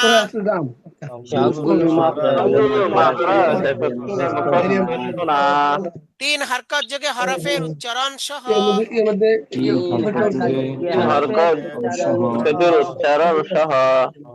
অর্থাৎ এখানে উচ্চারণ সহ বলতে হবে। মাখরাজ মুখস্থ সবগুলো, আগে তো অল্প অল্প মাখরাজ মুখস্থ করেছেন 5টা ধাপে, আর এখানে একসাথে সব মাখরাজ শুনবেন। যে হরফের উচ্চারণ স্থানকে মাখরাজ বলে। আরবি হরফ 29টি, মাখরাজ 17টি। 1 নম্বর মাখরাজ হলকে শুরু হতে হামজা হা হরকত যোগে উচ্চারণ আ ই উ হা হি হু, শুধু একটা জবর যে পেজ দিয়ে শুধু উচ্চারণ করবেন। এবারে 2 নম্বর মাখরাজ হলকের মধ্যকান হতে আইন হা হরকত যোগে উচ্চারণ আ ই রু, এভাবেই করতে হবে। বুঝে আসছে? আচ্ছা, বলেন 3 মাখরাজের তরতিবে সবগুলো হরফ বোর্ডে লিখে প্রথমে সবগুলোতে জবর দিয়ে, অতঃপর সবগুলোতে জের দিয়ে, অতঃপর সবগুলোতে পেশ দিয়ে উচ্চারণ মাস করানো এবং ছাত্রছাত্রীদের মাস করাতে দেয়া, সেই সাথে প্রত্যেক ধাপে ইস্তিমা ইনফারাদি পরীক্ষা নেয়া। তো মাখরাজের তরতিবে সবগুলো লিখতে হবে, প্রথমে হামজা, তারপর আইন, তারপর হা, তারপর গাইন, খ, কফ, কাফ, জিম, শিন, ইয়া, ওই তরতিবে হরফগুলো লিখে প্রথমে সবগুলো জবর, কারণ এক জবরকে হরকত বলে, হরকতের উচ্চারণ তাড়াতাড়ি করতে হয়, বলে আ হা আ হা গ, এইভাবে। এরপরে সবগুলো জের দিয়া, এক জেরকে হরকত বলে, হরকতের উচ্চারণ তাড়াতাড়ি করতে হয়, বলে ই ই, এভাবে মাস করাতে হবে। আচ্ছা, তারপরে 4 নম্বর আছে 4 হরকত বিশিষ্ট বিভিন্ন শব্দ লিখে মাস করানো। হরকত বিশিষ্ট বিভিন্ন শব্দ লিখে মাস করানো, মানে হাসালা, আদিনা, খুলিকা, ফাজাআলা, কিন্তু জজম তাসদীদ যেন না আসে, মানে যে পড়া পড়াই নাই ওই পড়া যেন না আসে। শুধু হরকতের শব্দগুলো উচ্চারণ মাস করাবেন, এভাবে এনে এরপর হরকত বিশিষ্ট বিভিন্ন শব্দ লিখে ইজরা করানো। এক জবরকে হরকত বলে, হরকত যেন তাড়াতাড়ি করতে হয় ফা। এক জবরকে হরকত বলে, হরকত যেন তাড়াতাড়ি করতে হয় তা, ফাতা। এক জবরকে হরকত বলে, হরকত যেন তাড়াতাড়ি করতে হয় ফাতাহা। এভাবে ইজরা করাইতে হবে, ঠিক আছে? বাস এতটুকু পড়ার পরে দেখবেন তারা আলহামদুলিল্লাহ যে কোনো শব্দ এইভাবে ইজরা করে বা এইভাবে সুন্দর করে তারা পড়তে পারবে, সক্ষম হয়ে যাবে। তারপরে তাদেরকে পেছানো লেখা শিখাবেন। পেছানো লেখা হচ্ছে মুরাক্কাব। পেছানো লেখা কি? মুরাক্কাব। তারা তো জের জোর এখন তো ভিন্ন ভিন্ন অক্ষরগুলো শিখছে। হ্যাঁ, এখন যখন তারা হরকত শিখলো, তো হরকতের মধ্যে তো মনে করেন অনেক শব্দ আছে যেগুলো মানে পেঁচানো, এই জন্য পেঁচানো লেখা শিখার তাকে তারা অনুভব করবে ওই সময়। এরপর তাদেরকে পেঁচানো লেখা শিখায় আরো এর বিভিন্ন এই মানে শব্দ লিখে মাস করাবেন। আগে পেছনে লেখা শিখাইতে হবে। পেছনে লেখাকে কি বলে? মুরাক্কাব। এটা তৃতীয় অধ্যায়। ইনশাআল্লাহ আমরা পরবর্তী ক্লাসে তৃতীয় অধ্যায় মুরাক্কাব শিক্ষাদাম, সেটা ইনশাআল্লাহ আমরা পড়বো। আর আপনারা আজকে পড়া রইলো এই যে মাখরাজগুলো সব প্র্যাকটিক্যাল করবেন, আর মাখরাজগুলো সব ভালো করে মুখস্থ করে ফেলবেন যাদের কাছে আছে। আর ওই সাথে যে হারকতগুলো শেষ করার পরে যে 5টা কাজ, এই 5টা কাজ মুখস্থ করে ফেলবেন ইনশাআল্লাহ। আচ্ছা, এ পর্যন্তই। এখন বাকি ক্লাসগুলো হবে, আমরা অপেক্ষা করি। আসসালামু আলাইকুম ওয়া রাহমাতুল্লাহ। وعليكم السلام ورحمة الله وبركاته. الله. عليكم السلام ورحمة আসসালামু আলাইকুম রহমতুল্লাহ বরকাতুহ। وعليكم وعليكم السلام السلام ورحمة الله وبركاته. আচ্ছা, বিসমিল্লাহির রহমানির রহিম। তো আসুন আমরা কিছু তেলাওয়াত করি। যাদের আশেপাশে আওয়াজ আছে মাইক্রোফোন বন্ধ রাখবো, বিশেষ করে মাস্তুরাত থাকলে অবশ্যই মাইক্রোফোন বন্ধ রাখবো। তো আসুন একটু পড়ি। আউযু বিল্লাহি মিনাশ শাইতানির রাজীম। أعوذ بالله من الشيطان الرجيم. বিসমিল্লাহির রহমানির রহিম। بسم الله الرحمن الرحيم.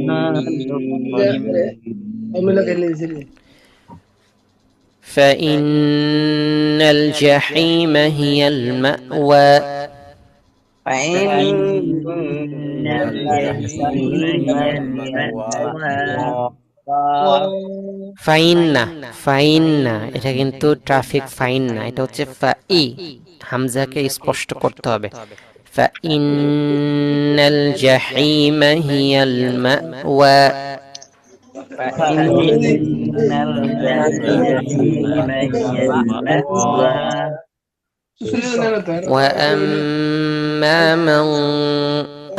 وأما من خاف مقام ربه ونهى النفس عن الهوى.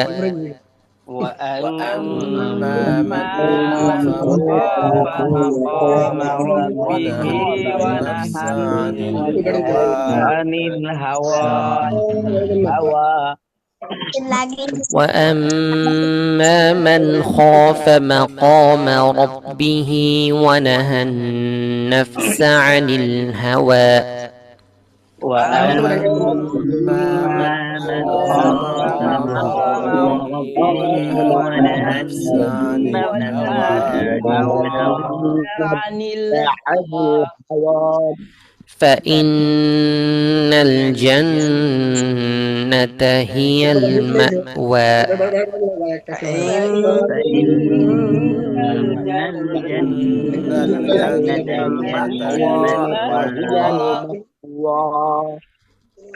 يسألونك عن الساعة أيان مرساها. يسألونك عن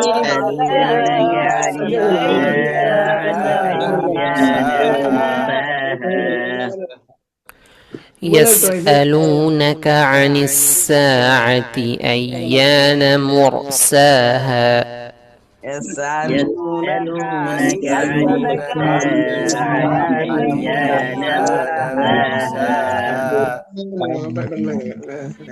فيما أنت من ذكراها.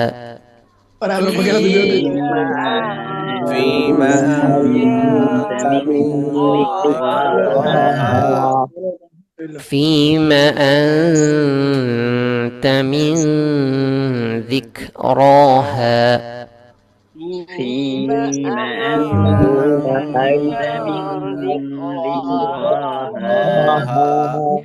إلى ربك منتهاها.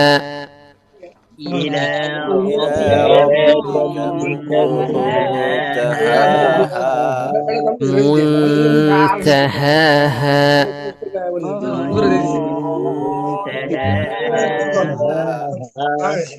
إنما أنت منذر من يخشاها. إنما لمن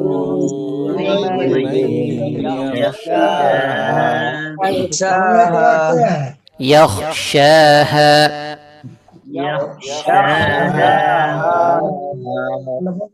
كأنهم يوم يرونها لم يلبثوا إلا عشية أو ضحاها كأنهم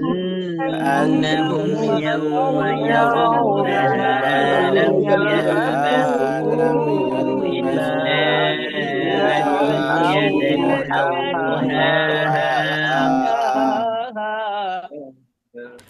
كأنهم يوم يرونها لم يلبثوا إلا عشية أو ضحاها كأنهم يوم يرونها لم يلبثوا إلا عشية أو ضحاها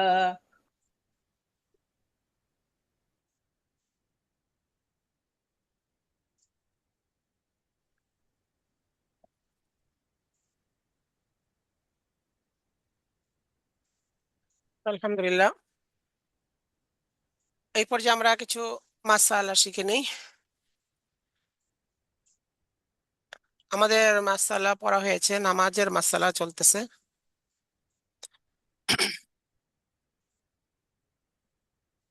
ডাক্তার দেয়া করলে টাকা লাইতাম বন্ধ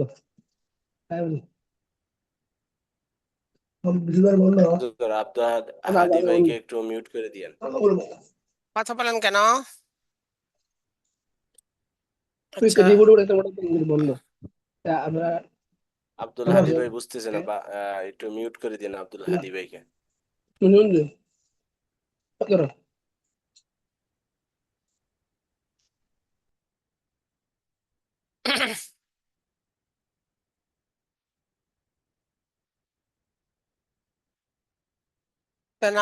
ইমানের পর নামাজ হচ্ছে প্রধান আমল। হাদিস শরীফে নামাজকে ইমান ও কুফরের মাঝে পার্থক্যকারী বলা হয়েছে।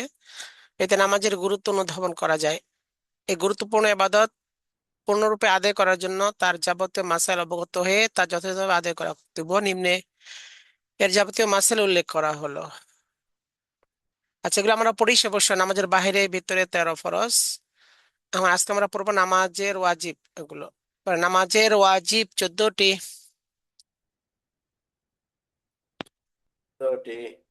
নামাজের ওয়াজিব 14টি। নামাজের ওয়াজিব 14টি। সূরা ফাতিহা পুরা পড়া। সূরা ফাতিহা পুরা পড়া। অনেকে পরে আলহামদু শরীফ পুরা পড়া। তা আলহামদু শরীফের চেয়ে সূরা ফাতিহা বলে বেশি ভালো আর কি। সূরা ফাতিহা পুরা পড়া। সূরা ফাতিহা পুরা পড়া। সূরা ফাতিহার সঙ্গে সূরা মিলানো। সূরা ফাতিহার সঙ্গে সূরা মিলানো। রুকু সিজদায় দেরি করা। রুকু সিজদায় দেরি করা। রুকু হতে সোজা হয়ে দাঁড়ানো। রুকু হতে সোজা হয়ে দাঁড়ানো। এটাকে বলা হয়েছে রুকু হতে সোজা হয়ে খাড়া হওয়া। খাড়া হওয়া বলার চেয়ে দাঁড়ানো বলাটা বেশি আর কি, শব্দের দিক দিয়ে সুন্দর। 2 সিজদার মাঝখানে সোজা হয়ে বসা। 2 সিজদার মাঝখানে সোজা হয়ে বসা। প্রথম বৈঠক। প্রথম বৈঠক। আচ্ছা, কোন কোন ইসে বলা হয় দরমিয়ানি বৈঠক। দরমিয়ানি বৈঠক অর্থাৎ 4 রাকাত নামাজ ওয়ালি নামাজে প্রথম যে বসাটা 2 রাকাতের পরে, এটা হচ্ছে প্রথম বৈঠক। এটাই দরমিয়ানি বৈঠক আর কি। উভয় বৈঠকে আত্তাহিয়াতু পড়া। ইমামের জন্য জোহর ও আসরে কিরাআত আস্তে এবং ফজর মাগরিব ও ইশায় জোরে পড়া। ইমামের জন্য জোহর আসরে কিরাত আস্তে এবং ফজর মাগরিব ও ইশায় জোরে পড়া। ইমামের জন্য এভাবে জোরে এবং আস্তে পড়াটা হচ্ছে ওয়াজিব। বিতরের নামাজে দোয়ায়ে কুনুত পড়া। বেতের নামাজে দোয়ায় কুনুত পড়া। 2 ঈদের নামাজে 6 তাকবীর বলা। 2 ঈদের নামাজে 6 তাকবীর বলা। হ্যাঁ, সবাই বলেন। ফরজ নামাজের প্রথম 2 রাকাতকে কিরাতের জন্য নির্ধারিত করা। ফরজ নামাজের প্রথম 2 রাকাতকে কিরাতের জন্য নির্ধারিত করা। এর মানে কি? এর মানে হচ্ছে যেমন যদি ফরজ নামাজ 4 রাকাত পড়েন, মনে করেন জোহরের নামাজ পড়বেন, ফরজে 4 রাকাত পড়লে এমনি তো কেরাত পড়া ফরজ, কিন্তু যে কোনো 2 রাকাতকে নির্দিষ্ট করা কেরাতের জন্য এটা হচ্ছে ওয়াজিব। অর্থাৎ কেরাত পড়া ফরজ, কিন্তু সব রাকাতে কেরাত পড়া ফরজ না।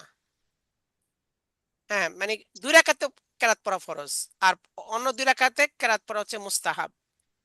কিন্তু এই 2 রাকাতের জায়গায় প্রথম 2 রাকাতকে কেরাতের জন্য নির্ধারিত করা হচ্ছে ওয়াজিব, পরের 2 রাকাত না, প্রথম 2 রাকাত।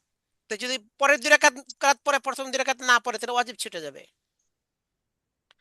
তো এই জন্য এটা বলছে যে ফরজ নামাজে প্রথম 2 রাকাতকে কেরাতের জন্য নির্ধারিত করা। আর যদি সুন্নত বা ওয়াজিব বা নফল নামাজ হয়, তাহলে 4 রাকাত নামাজে সব রাকাতই কেরাত পড়া ফরজ, মানে সব রাকাতই কেরাত পড়তে হবে, মানে এখানে 4 রাকাতই কেরাত পড়তে হবে। আর ফরজ নামাজে শুধু প্রথম 2 রাকাতে কেরাত পড়া ফরজ, আর নির্দিষ্ট করে 2 রাকাতকে কেরাতে নির্দিষ্ট করা হচ্ছে ওয়াজিব, আর পরের 2 রাকাতে কেরাত পড়া হচ্ছে মুস্তাহাব পর্যায়ে। আচ্ছা, প্রত্যেক রাকাতের ফরজগুলোর তারতিব ঠিক রাখা। হ্যাঁ, বলেন। প্রত্যেক রাকাতের ফরজগুলোর তারতিব ঠিক রাখা। প্রত্যেক রাকাতের ফরজগুলোর তারতিব ঠিক রাখা। ফরজগুলোর তারতিব মানে কি? যেমন আগে যেমন রুকু, তারপরে সেজদা, এই সিরিয়াল বজায় রাখতে হবে। আগে সেজদা দিয়া পরে রুকু করলে এটা ওয়াজিব তরক হয়ে যাবে। এরকম প্রত্যেক রাকাতের ওয়াজিবগুলোর তারতিব ঠিক রাখা। প্রত্যেক রাকাতের ওয়াজিবগুলোর তারতিব ঠিক রাখা। যেমন আলহামদু সূরা পড়া ওয়াজিব, সূরা মিলানো ওয়াজিব। এখন আগে সূরা মিলাইয়া পরে আলহামদু শরীফ পড়লে তরতিব নষ্ট হয়ে গেল, এটা ওয়াজিব তরক হয়ে যাবে।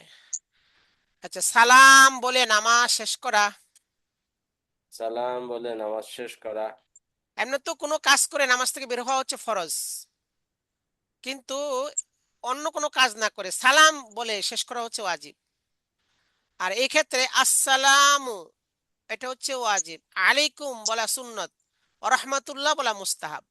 আমরা যখন বলি আসসালামু আলাইকুম ওয়া রাহমাতুল্লাহ, তখন এর দ্বারা ওয়াজিব, সুন্নত, মুস্তাহাব তিনটা আদায় হবে। আসসালামু এর দ্বারা হচ্ছে ফরজ আদায়, ওয়াজিব আদায় হবে। আলাইকুম সুন্নত আদায় হবে। ওয়া রাহমাতুল্লাহ বলার দ্বারা মুস্তাহাব আদায় হবে। আর এর মাথা হাতে ফরজ আদায় হয়ে যাবে, যে কোনো কাজ করে নামাজ থেকে বের হলো তো এইভাবে। এই ক্ষেত্রে যদি কেউ কাশ দিয়ে বা অন্য কোনো কাজের মাধ্যমে যদি নামাজ থেকে বের হয়ে যায়, তাহলে তার নামাজ হবে? ইচ্ছা করে করলে নামাজ হবে না, কারণ সালাম বলে নামাজ শেষ করেছে ওয়াজিব, সে ওয়াজিব তরক করলে ইচ্ছা করে ওয়াজিব ছাড়লে নামাজ হয় না। আর ভুলে যদি এরকম হয়, তাহলে সজদা দিতে হবে। ওয়াজিব ভুলে ছুটলে সজদা দিতে হয়, আর ইচ্ছা করে করলে তো নামাজ হবে না। অর্থাৎ তার ওয়াজিব ইচ্ছা করে ছাড়ছে, ওয়াজিব ইচ্ছা করে ছাড়লে তার নামাজ হয় না। এমনি দেখা গেল যে হয়ে গেছে, তার নামাজ ভঙ্গ হয়েছে, কোনো কাজ করে বের হওয়ার তো ফরজ, ফরজ আদায় হয়েছে, কিন্তু ওয়াজিব তরক হয়েছে তার, এই জন্য নামাজটা তার অসম্পূর্ণ। মানে আদা করা ওয়াজিব, নামাজকে আবার ধরে পড়া ওয়াজিব, ফরজ না, কারণ ফরজ তো আদায় হয়ে গেছে। তার নামাজকে দোহরায় পড়া ফরজ না, কিন্তু দোহরায় পড়াটা হচ্ছে ওয়াজিব, কারণ তার ওয়াজিব ছুটে গেছে একটা। আচ্ছা, নামাজ, এটা হচ্ছে নামাজের ওয়াজিব, এগুলো সব, এগুলোর মধ্যে কোনো ছাড় নাই, এগুলো সব আদায় করতে হবে। ফরজ যেগুলো, এই নামাজের বাহিরে ভিতর 13 ফরজ, এটা ভুলে ছুটলেও নামাজ হবে না, ইচ্ছা করে ছাড়লেও নামাজ হবে না। মানে ফরজ ছুটলে, কোনো একটা ছুটে গেলে নামাজই হবে না। আর ওয়াজিব যেগুলো যদি মনের ভুলে ছুটে যায়, তাহলে সহজতা দিলে তার ক্ষতিপূরণ হয়ে যায়, নামাজ সহি হয়ে যাবে। এটা যদি মনের ভুলে হয়। আর যদি ইচ্ছা করে ওয়াজিব তরক করে, তাহলে নামাজ হবে না, কারণ ইচ্ছা করে ওয়াজিব তরক করা এটা, হ্যাঁ, এর দ্বারা নামাজ নষ্ট হয়ে যায়। আচ্ছা, আর সুন্নত যেগুলো, এগুলো ছুটে গেলে নামাজ নষ্ট হয় না, বা ইচ্ছা করে ছাড়লেও নামাজ নষ্ট হয় না, তবে নামাজের সওয়াব কমে যাবে, নামাজ মাকরুহ পর্যায়ে চলে যাবে, এই আর কি। এগুলো হচ্ছে সুন্নতে মুআক্কাদা। নামাজে সুন্নতে মুআক্কাদা 12টি।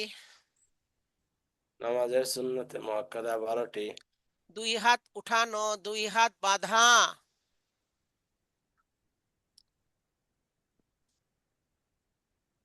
2 হাত উঠানো হচ্ছে পুরুষের কান পর্যন্ত আর মহিলাদের কাঁধ পর্যন্ত। হাতের তালু থাকবে ক্যাবলামুখী, এই আঙ্গুলগুলো স্বাভাবিক থাকবে, একবারে ফাঁকও থাকবে না, আবার মিলানো থাকবে না, স্বাভাবিক। একটু ঝুঁকে থাকবে ক্যাবলার দিকে হালকা। এই পুরুষেরা কান পর্যন্ত, কানের লতির সাথে বৃদ্ধাঙ্গুল লাগানো জরুরি না, কানের লতি বরাবর। আর মেয়েরা শুধু হাতের মাথাটা কাঁধ বরাবর, মানে কাঁধ বরাবর হইলেই হয়, আর হাত লেগে থাকবে মেয়েদের, আর পুরুষ ফাঁক করে হাত উঠাবে। তো মহিলাদের কাজগুলো হয় পর্দা নির্ভর, মানে যতটুকু নিজে লেগে থাকে লাগিয়ে রাখা যায় পর্দার সাথে। আর পুরুষদের তো পর্দার বিধান নাই, এই জন্য তারা ওখানে ফাঁক রেখে হাত উঁচা করবে। 2 হাত উঠানো, 2 হাত উঠানো, 2 হাত বাঁধা। 2 হাত বাঁধা। হ্যাঁ, হাত বাঁধা 4টা কাজ করতে পুরুষের। ডান হাত তালু বাম হাতের পিঠের উপর রাখতে হবে। আচ্ছা, 2 আঙ্গুল দিয়ে কবজি ধরতে হবে, 3 আঙ্গুল কবজির বাম হাতের কবজির উপর রাখতে হবে, আর নাভির নিচে হাত বাঁধতে হবে, এই। আর মহিলাদের শুধু ডান হাতকে বাম হাতের পিঠের উপরে, এই যে বুকে সিনার উপরে রেখে দিবে। সানা পড়া। সানা পড়া। হ্যাঁ, সবাই বলেন, শুধু একজন বলতেছেন, সবাই বলেন আউযু বিল্লাহ পড়া। আউযু বিল্লাহ পড়া। আউযু বিল্লাহ পড়া। বিসমিল্লাহ পড়া। বিসমিল্লাহ পড়া। সূরা ফাতিহার শেষে আমিন বলা। সূরা ফাতিহার শেষে সূরা আমিন বলা। ফাতিহার শেষে আমিন বলা। প্রত্যেক উঠা বসে আল্লাহু আকবার বলা।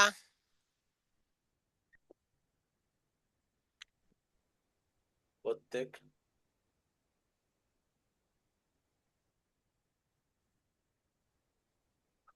উঠা বসে আল্লাহু আকবার বলা। প্রত্যেক উঠা বসে দ্বারা বোঝা যাচ্ছে আল্লাহু আকবার বলা। হ্যাঁ, যেমন সেজদায় যাইতে, সেজদা থেকে উঠতে, এগুলো আর কি। এই সময় তাকবীর বলা হচ্ছে সুন্নাত, কিন্তু প্রথম তাকবীর হচ্ছে ফরজ, যেটাকে তাকবীরে তাহরিমা বলে, এটা হচ্ছে ফরজ। আর বাকি তাকবীর গুলো সুন্নাত। রুকুর তাসবিহ পড়া। রুকু তাসবিহ পড়া। রুকু হতে ওঠার সময় সামি আল্লাহু লিমান হামিদাহ রব্বানা ওয়ালাকাল হামদ বলা। রুকু হতে ওঠার সময় সামি আল্লাহু লিমান হামিদা রব্বানা ওয়ালাকাল হামদ বলা। সিজদার তাসবিহ পড়া। সিজদার তাসবিহ পড়া। তাসবিহ পড়া। দুরূদ শরীফ পড়া। দরুদ শরীফ পড়া। দোয়ায়ে মাসুরা পড়া। দোয়ায়ে মাসুরা। এগুলো হচ্ছে নামাজের সুন্নতে মুআক্কাদা। আচ্ছা, তাহলে নামাজের ফরজ, ওয়াজিব, সুন্নত এগুলো আমরা ভালো করে মুখস্থ করব। আমাদের মুখস্থ আছে, তারপরে এই সুর ঠিক রেখে, মানে এগুলো ভালো করে ইয়াদ করতে হবে, যাদের বাচ্চাদের আমরা মুখস্থ করাতে পারি। দেখে দেখে না, তারা মুখস্থ করে, আগে মুখস্থ করতে হবে, করাইতে হবে। মুখস্থ করানোর পর মাসকে সুরতে শুনতে হবে তাদের কাছ থেকে। মাসকে সুরতে মানে একজন বলবে, সঙ্গে সঙ্গে সবাই বলবে, এভাবে মাসকে সুরতে সবার থেকে শুনতে হবে। আচ্ছা, তারপরে আমরা নুরানি হাদিস শরীফ পড়ে নেই।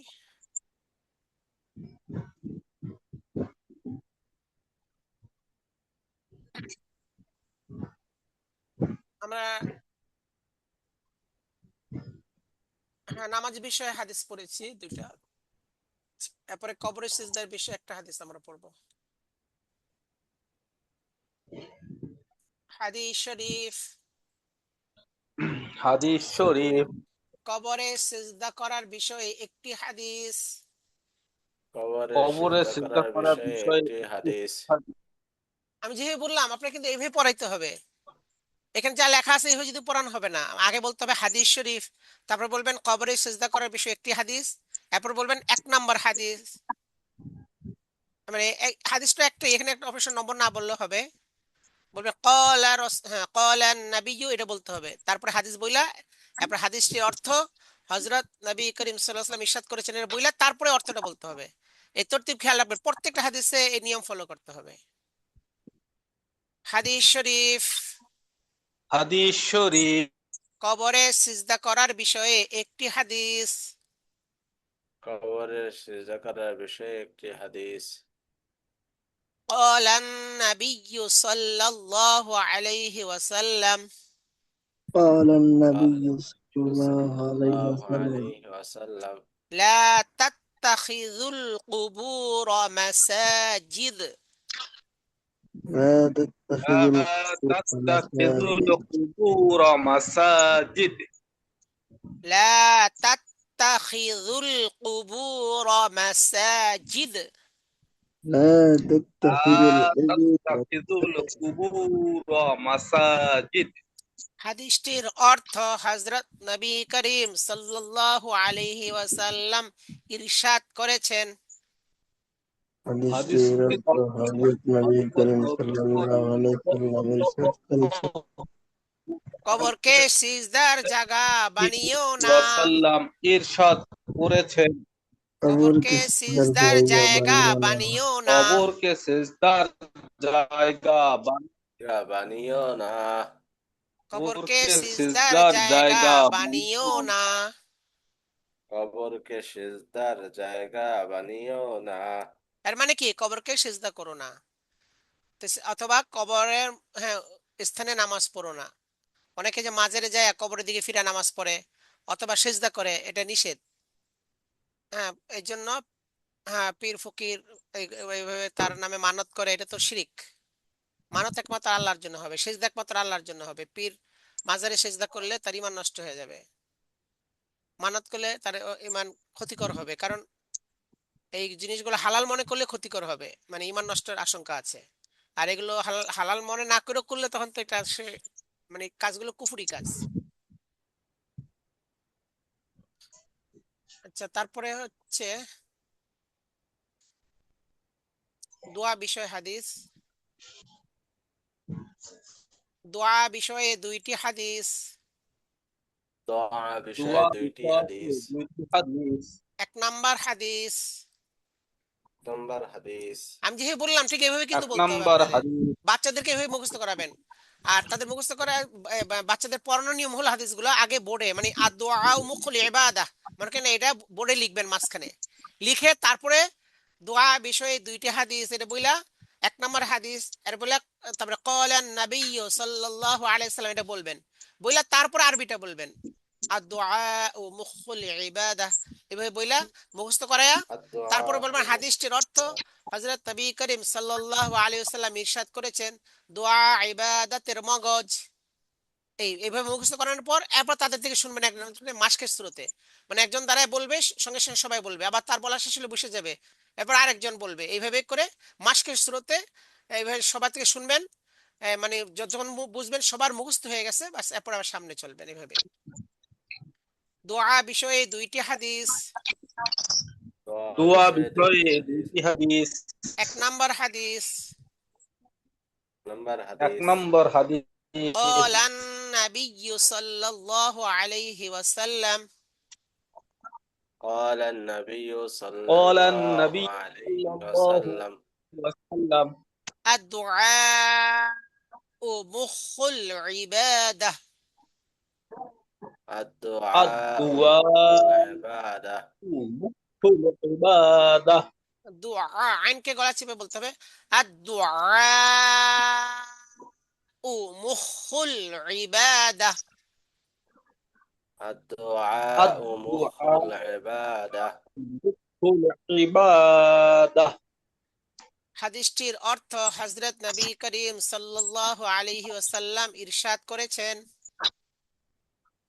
হাদিসটির অর্থ হযরত নবী করিম সাল্লাল্লাহু আলাইহি ওয়াসাল্লাম ইরশাদ করেছেন দোয়া ইবাদতের মগজ দোয়া ইবাদতের মগজ দোয়া ইবাদতের মগজ দোয়া ইবাদতের মগজ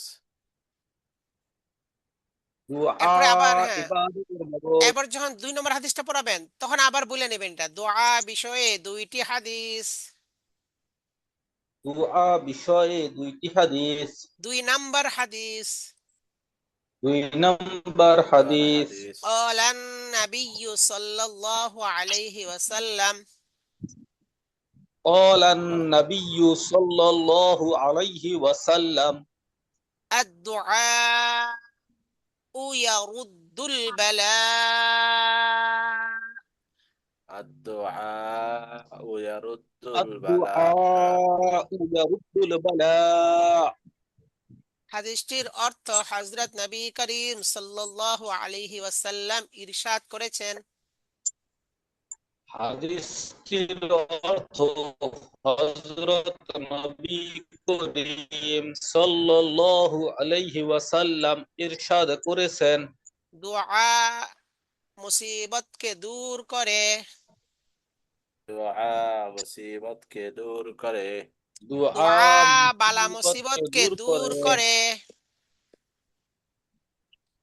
दुआ बाला मुसीबत দুআ के दूर करे বালা একটা শব্দ বাড়াইতে পারেন অসুবিধা নেই দুআ বালা মুসিবতকে দূর করে दुआ बाला मुसीबत के दूर करे আচ্ছা মাশাআল্লাহ আমাদের তো 18টা হাদিস হয়ে গেছে 40টা হাদিস হচ্ছে নেসাবে থাকে দুআ বালা মুসিবতকে দূর করে এগুলো ভালো করে মুখস্থ করতে হবে আর এবং লিখবেন আপনারা লিখে নোট আপনারা জমা দিবেন খাতায় লিখে আপনারা নোট অনুশীলনে জমা দিবেন গ্রুপে কারণ আমরা দেখব সহি হইতে হবে শুদ্ধ হইতে হবে দুইটা জিনিস মানে সহি হইতে হবে শুদ্ধ হইতে হবে বানান ঠিক রাখতে হবে কারণ বোর্ডে লিখতে গেলে আপনাকে তো ওইভাবে সহি করে লিখতে হবে এই জন্য এগুলো লেখা একটু করতে হবে চর্চা করতে হবে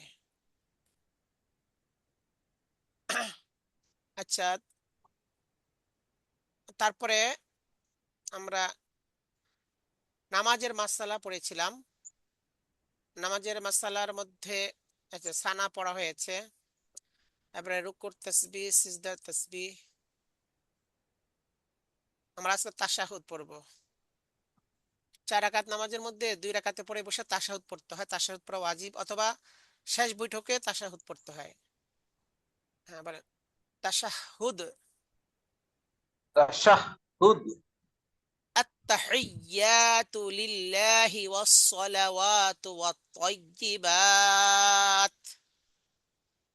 التحيات لله والصلوات والطيبات হিজ্ঞা এখানে ইয়ার মতো আসে দিতেছে ভালো উচ্চারণ করতে হবে হিজ্ঞা ডবল التحيات لله والصلوات والطيبات التحيات لله والصلوات والطيبات السلام عليك أيها النبي ورحمة الله وبركاته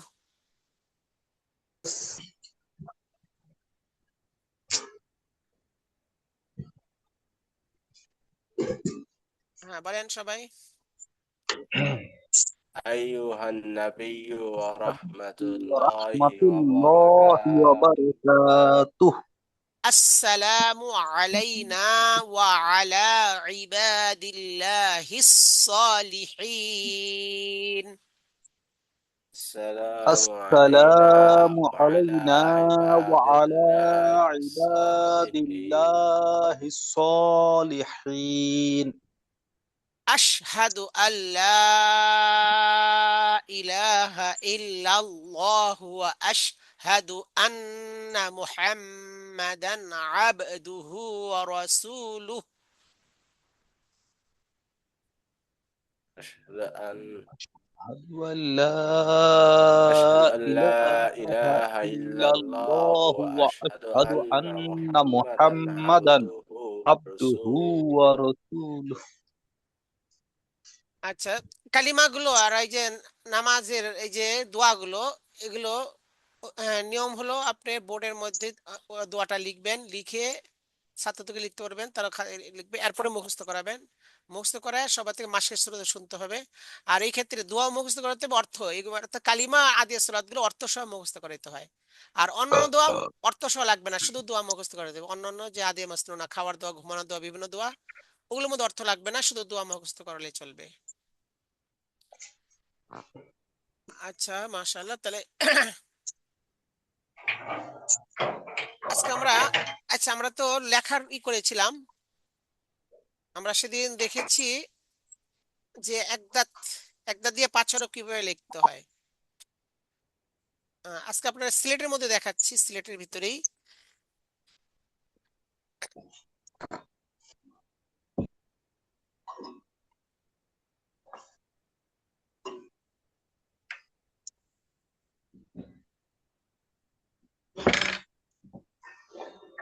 আচ্ছা, হাড় মাথা আলিফের সঙ্গে মোরাকাব করতে হবে।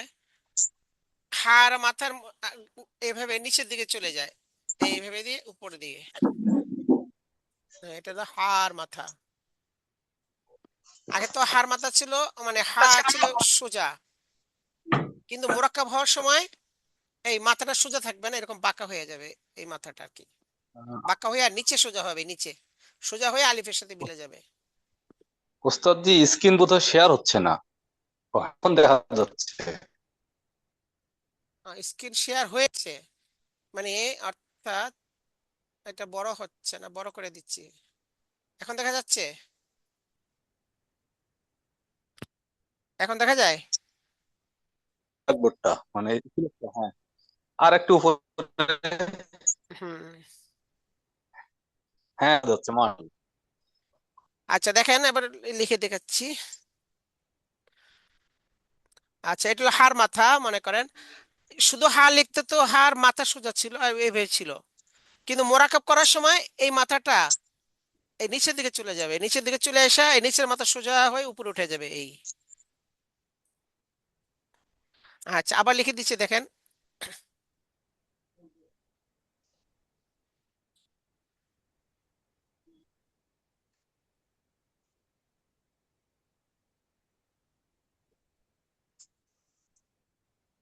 এই দেখেন, এইভাবে হাড় মাথা চিকন করে নিচে ডান দিকে এনে নিচে সোজা করে উপরে উঠে দিতে হবে।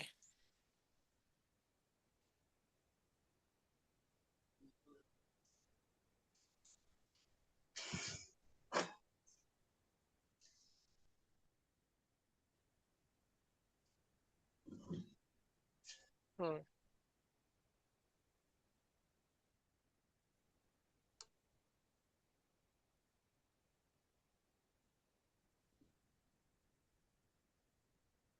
কোন মাথা চিকন হয় কোন মাথা লম্বা হয় বুঝতে পারতেছেন আশা করি। এইভাবে এনে এইভাবে এনে এই মাথাটা মোটা হবে আর উপরে আলিফের মতো হয়ে যাবে।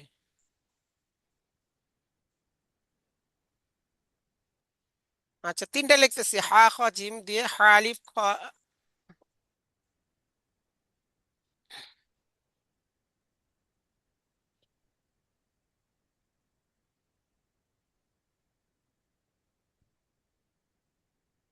এই যে হা আলিফ খ আলিফ জিম আলিফ।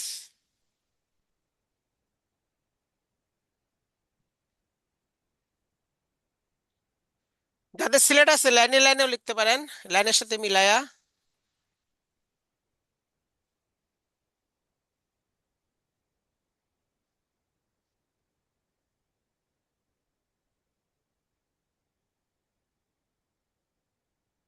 এইভাবে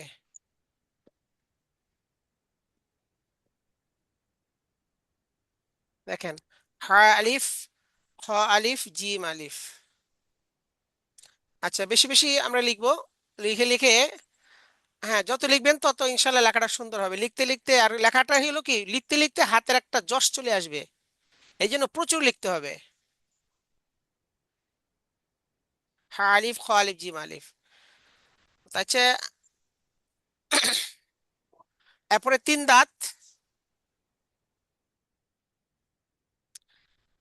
মানে সিন ছিল সিন, সিনের থেকে মোরাক্কাব হয় তিন দাঁত। এই এক দুই দুই এই তিন, তিন দাঁত আলিফের সঙ্গে এভাবে মোরাক্কাব করে দিবেন। এই এই তিনটা ডাইরেক্ট আলিফের সঙ্গে মোরাক্কাব হবে, একে তিন দাঁত। সিনের মাথা হচ্ছে তিন দাঁত, সিনের মাথা মোরাক্কাব হয়, এলি মোরাক্কাবের মধ্যে বিস্তারিত আসবে। হুম। আবার দেখেন, এই তিন দাঁত বানাবেন আগে, এই তিন দাঁত বানিয়ে পরে আলিফের সঙ্গে মিলিয়ে দিবেন, এই সিন আলিফ। তারপর আরেকটা এই শিন আলিফ, এই যে সিন আলিফ শিন আলিফ। আচ্ছা, সোয়াদের, হ্যাঁ সোয়াদ তো আমরা লিখেছি, এখানে শুধু সোয়াদের মাথাটা আসবে, এই সোয়াদের মাথাটা এইভাবে আলিফের সঙ্গে মিলিয়ে দিবেন। এই সদের মাথাটা এবার আলিফের সঙ্গে মিলাই দিবেন, তাহলে ওয়াদ আলিফ, সদ আলিফ, ওয়াদ আলিফ হয়ে যাবে।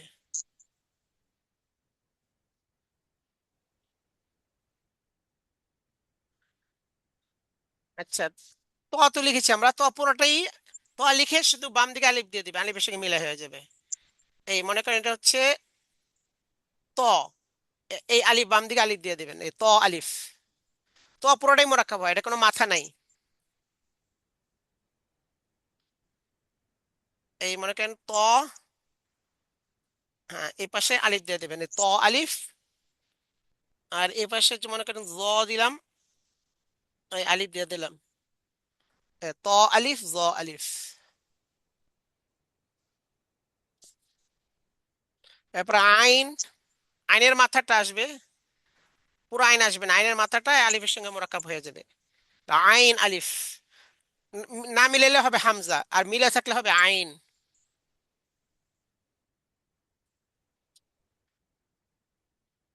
এই দেখেন, আইন আলিফ গইন আলিফ।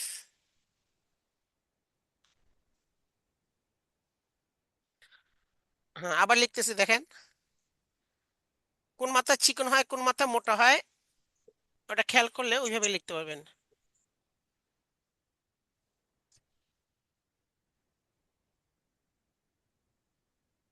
আইন আলিফ গইন আলিফ। আচ্ছা, তারপরে গোল মাথা, গোল মাথায় ফা হবে, ফা, তবে ফার সাথে কফ হবে, ফা আলিফ কফ আলিফ, গোল মাথা দিয়ে দুইটা হরফ হবে, এই ফা আলিফ, এটা হচ্ছে কফ আলিফ, ফা আলিফ কফ আলিফ। গোল মাথার কিভাবে লিখবেন দেখেন, গোল মাথা লিখতে হয় এই নিচের মাথাটা দিয়ে বাম দিকে সমান করে, এই এর হচ্ছে গোল মাথা। দেখেন এই মাথার এই যে বাম দিকে কিন্তু সমান, এখান দিয়ে রাউন্ড করে এনে বাম দিকে সমান করে ডান মাথা থেকে টেনে উপরে উঠাই দিবেন, এটা গোল মাথা।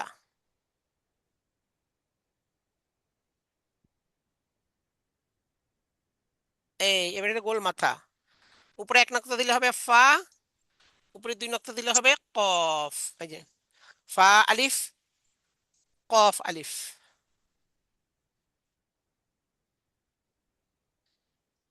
আচ্ছা, তারপরে লাম আলিফ, এই সোজা লাম লিখে, এই এভাবে লাম লিখে আলিফ, লাম আলিফ। এখানে কিন্তু লাম আলিফকে কয়েকভাবে লেখা যায়, একটা হচ্ছে এই লাম আলিফ এইভাবে সোজা,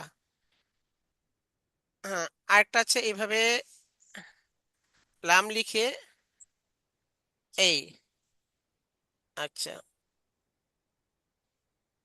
আরেকটা আছে ডাইরেক্ট লাম, হ্যাঁ এভাবে লাম আলিফ।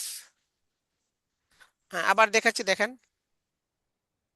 একটা হচ্ছে এইভাবে লাম এনে আলিফকে লাগাই দিবেন, লাম আলিফ। আরেকটা হচ্ছে লাম এনে আলিফটাকে এই আলিফটাকে ডিজাইন করে বাঁকা করে দিবেন, এই লাম, এটাও লাম আলিফ, আলিফটাকে একটু ডিজাইন করে আনলো। আচ্ছা, আরেকটা হচ্ছে এই লাম এনে এই আলিফটাকে নিচ দিয়াই না এই গোল করে দিলেন। আরেকটা হচ্ছে ডাইরেক্ট এইভাবে, এটাও লাম আলিফ। তো 4 রকম লাম আলিফ হলো।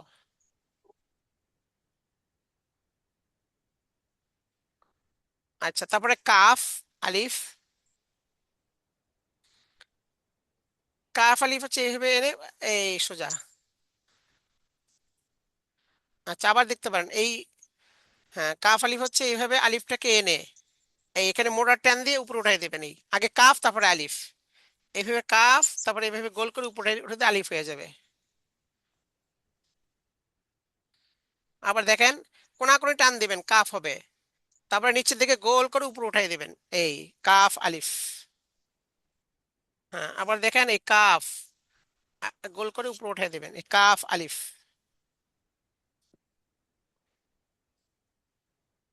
আচ্ছা, এরপরে হা, হ্যাঁ গোল হা দিয়ে এইভাবে এই এই হা আলিফ, 1.5 পেজ, হা লিখতে 1.5 পেজ, মনে করেন এই 1 পেজ আর এই হাফ পেজ, এই 1.5 পেজ। জিলাপির মধ্যে হয় 2.5 পেজ, হা লিখতে একটা পেজ কম, মানে 1.5 পেজ দিয়ে হা লিখতে হবে। হাকে অনেক ভাবে লেখা যায়, দেখেন 7 রকম হা হয়। একা হইলে হয় এরকম হা, শুরুতে হইলে হয় হ্যাঁ এরকম, এটা হা। মাঝে হইলে হয় এরকম, কখনো একটু চিকন হয়, আবার কখনো অর্ধেক হয়, আর শেষে হইলে হয় এরকম এই।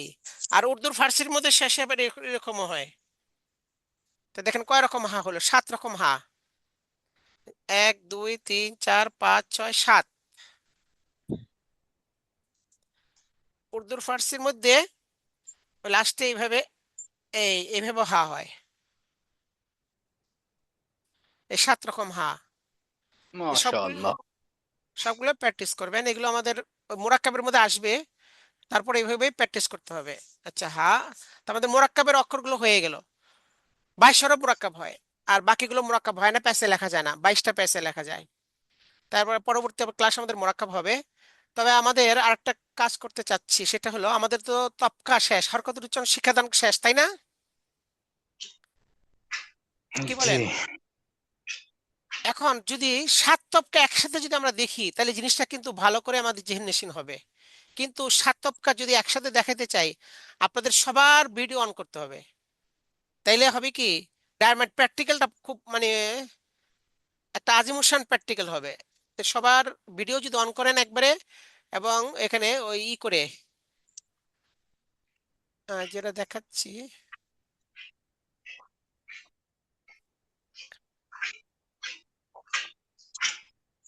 এই গ্যালারি, মনে করেন গ্যালারি এখন কিন্তু ভিডিও না দেওয়ার কারণে কারোটা শো করে নাই, শুধু একজন শো করেছে গ্যালারির মধ্যে। আবার যখন ভিডিও দিবেন তখন সম্পূর্ণ ভরে যাবে ভিডিও দিয়ে। ওইভাবে হলে তখন ক্লাস করা সহজ হবে। এখন যদি আপনারা আগামীকাল ক্লাসে যদি সবাই ভিডিও অন করেন, তাহলে সবগুলো তক্কা একসাথে প্রথম থেকে শেষ পর্যন্ত সবগুলো তক্কা একসাথে দেখাবো। তো একসাথে দেখাইলে কোনটা পরে কোনটা, কোনটা পরে কোনটা, জিনিসটা ভালো করে আপনাদের আয়ত্তে ভালো আসবে। এখন আপনারা কালকে সবাই ভিডিও অন করতে পারবেন কিনা, কি বলেন? ইনশাআল্লাহ ওস্তাদ। জি ইনশাআল্লাহ। হ্যাঁ, তো কালকে তাহলে আপনারা প্রস্তুত নিয়ে আসবেন, কেউ ভিডিও আনসার থাকতে পারবেন না, এবং চকলেট নিয়ে আসবেন সাথে করে। অর্থাৎ তাহলে সবার জন্য গ্যালারি হিসেবে প্র্যাকটিক্যালটা যাতেই হয়, তাহলে সবগুলো টপকে একসাথে প্র্যাকটিক্যালটা দেখাই দেবো, তাহলে জিনিসটা সুন্দর হবে ইনশাআল্লাহ। তারপরে দিন আমরা আমরা আগামী শনিবার থেকে মোরাক্কাব পড়া হবে, পেঁচানো লেখা। আমরা হরকত শিখা হয়ে হরফ শিখা হয়ে গেছে, হরকত শিখা হয়ে গেছে। তারপরে 3য় অধ্যায় মোরাক্কাব শিক্ষাদান, ওইটা খুব গুরুত্বপূর্ণ। পেঁচানো লেখা কিভাবে লেখা হবে, যেমন আপনাদের যা দেখালাম, এই যে পেঁচারা, এগুলো সব মোরাক্কাবের মধ্যে চলে আসবে ইনশাআল্লাহ। সেটা তারপর দিন আমরা ইনশাআল্লাহ শিখবো। আচ্ছা, আপনারা যারা হাজিরা করতেছেন, আপনারা হাজিরা, আমি স্ক্রিনশটটা নিয়ে নিচ্ছি, কারা কারা আছেন।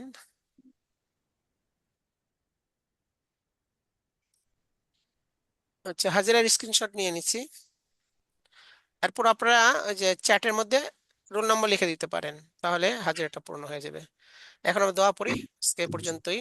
সুবহানাল্লাহি ওয়া বিহামদিহি, সুবহানাল্লাহি ওয়া বিহামদিহি, সুবহানাকাল্লাহুম্মা ওয়া বিহামদিক, সুবহানাকাল্লাহুম্মা ওয়া বিহামদিক, আশহাদু আল্লা ইলাহা ইল্লা আনতা আস্তাগফিরুকা ওয়া আতুবু ইলাইক। أشهد أن لا আশহাদু আল লা إله إلا ইলাহা ইল্লা أنت আনতা আস্তাগফিরুকা ওয়া আতুবু ইলাইক। আচ্ছা, মাশাআল্লাহ, আজকে তো আমরা কোরআন শরীফও কিছু পড়লাম সূরা আবাসাত থেকে। কিছু মাস্ক মুফতি সাইদ হাসান সাহেব কিছু মাস্ক করাই দিয়েছেন। আলহামদুলিল্লাহ। কোরআন শরীফ, এই কোরআন শরীফটাও পরীক্ষা হবে, কিছু মাসকের পর কোরআন শরীফটাও পরীক্ষা হবে। আর হাদিস মাসালা এগুলো পরীক্ষার মধ্যে আসবে, তরিকা তালিম পরীক্ষা হবে, আর প্র্যাকটিক্যালটাও পরীক্ষা হবে ইনশাআল্লাহ। এগুলো খুব ভালো করে আমরা সব জব্দ করব। আজকে এই পর্যন্ত। আসসালামু আলাইকুম ওয়া রাহমাতুল্লাহ।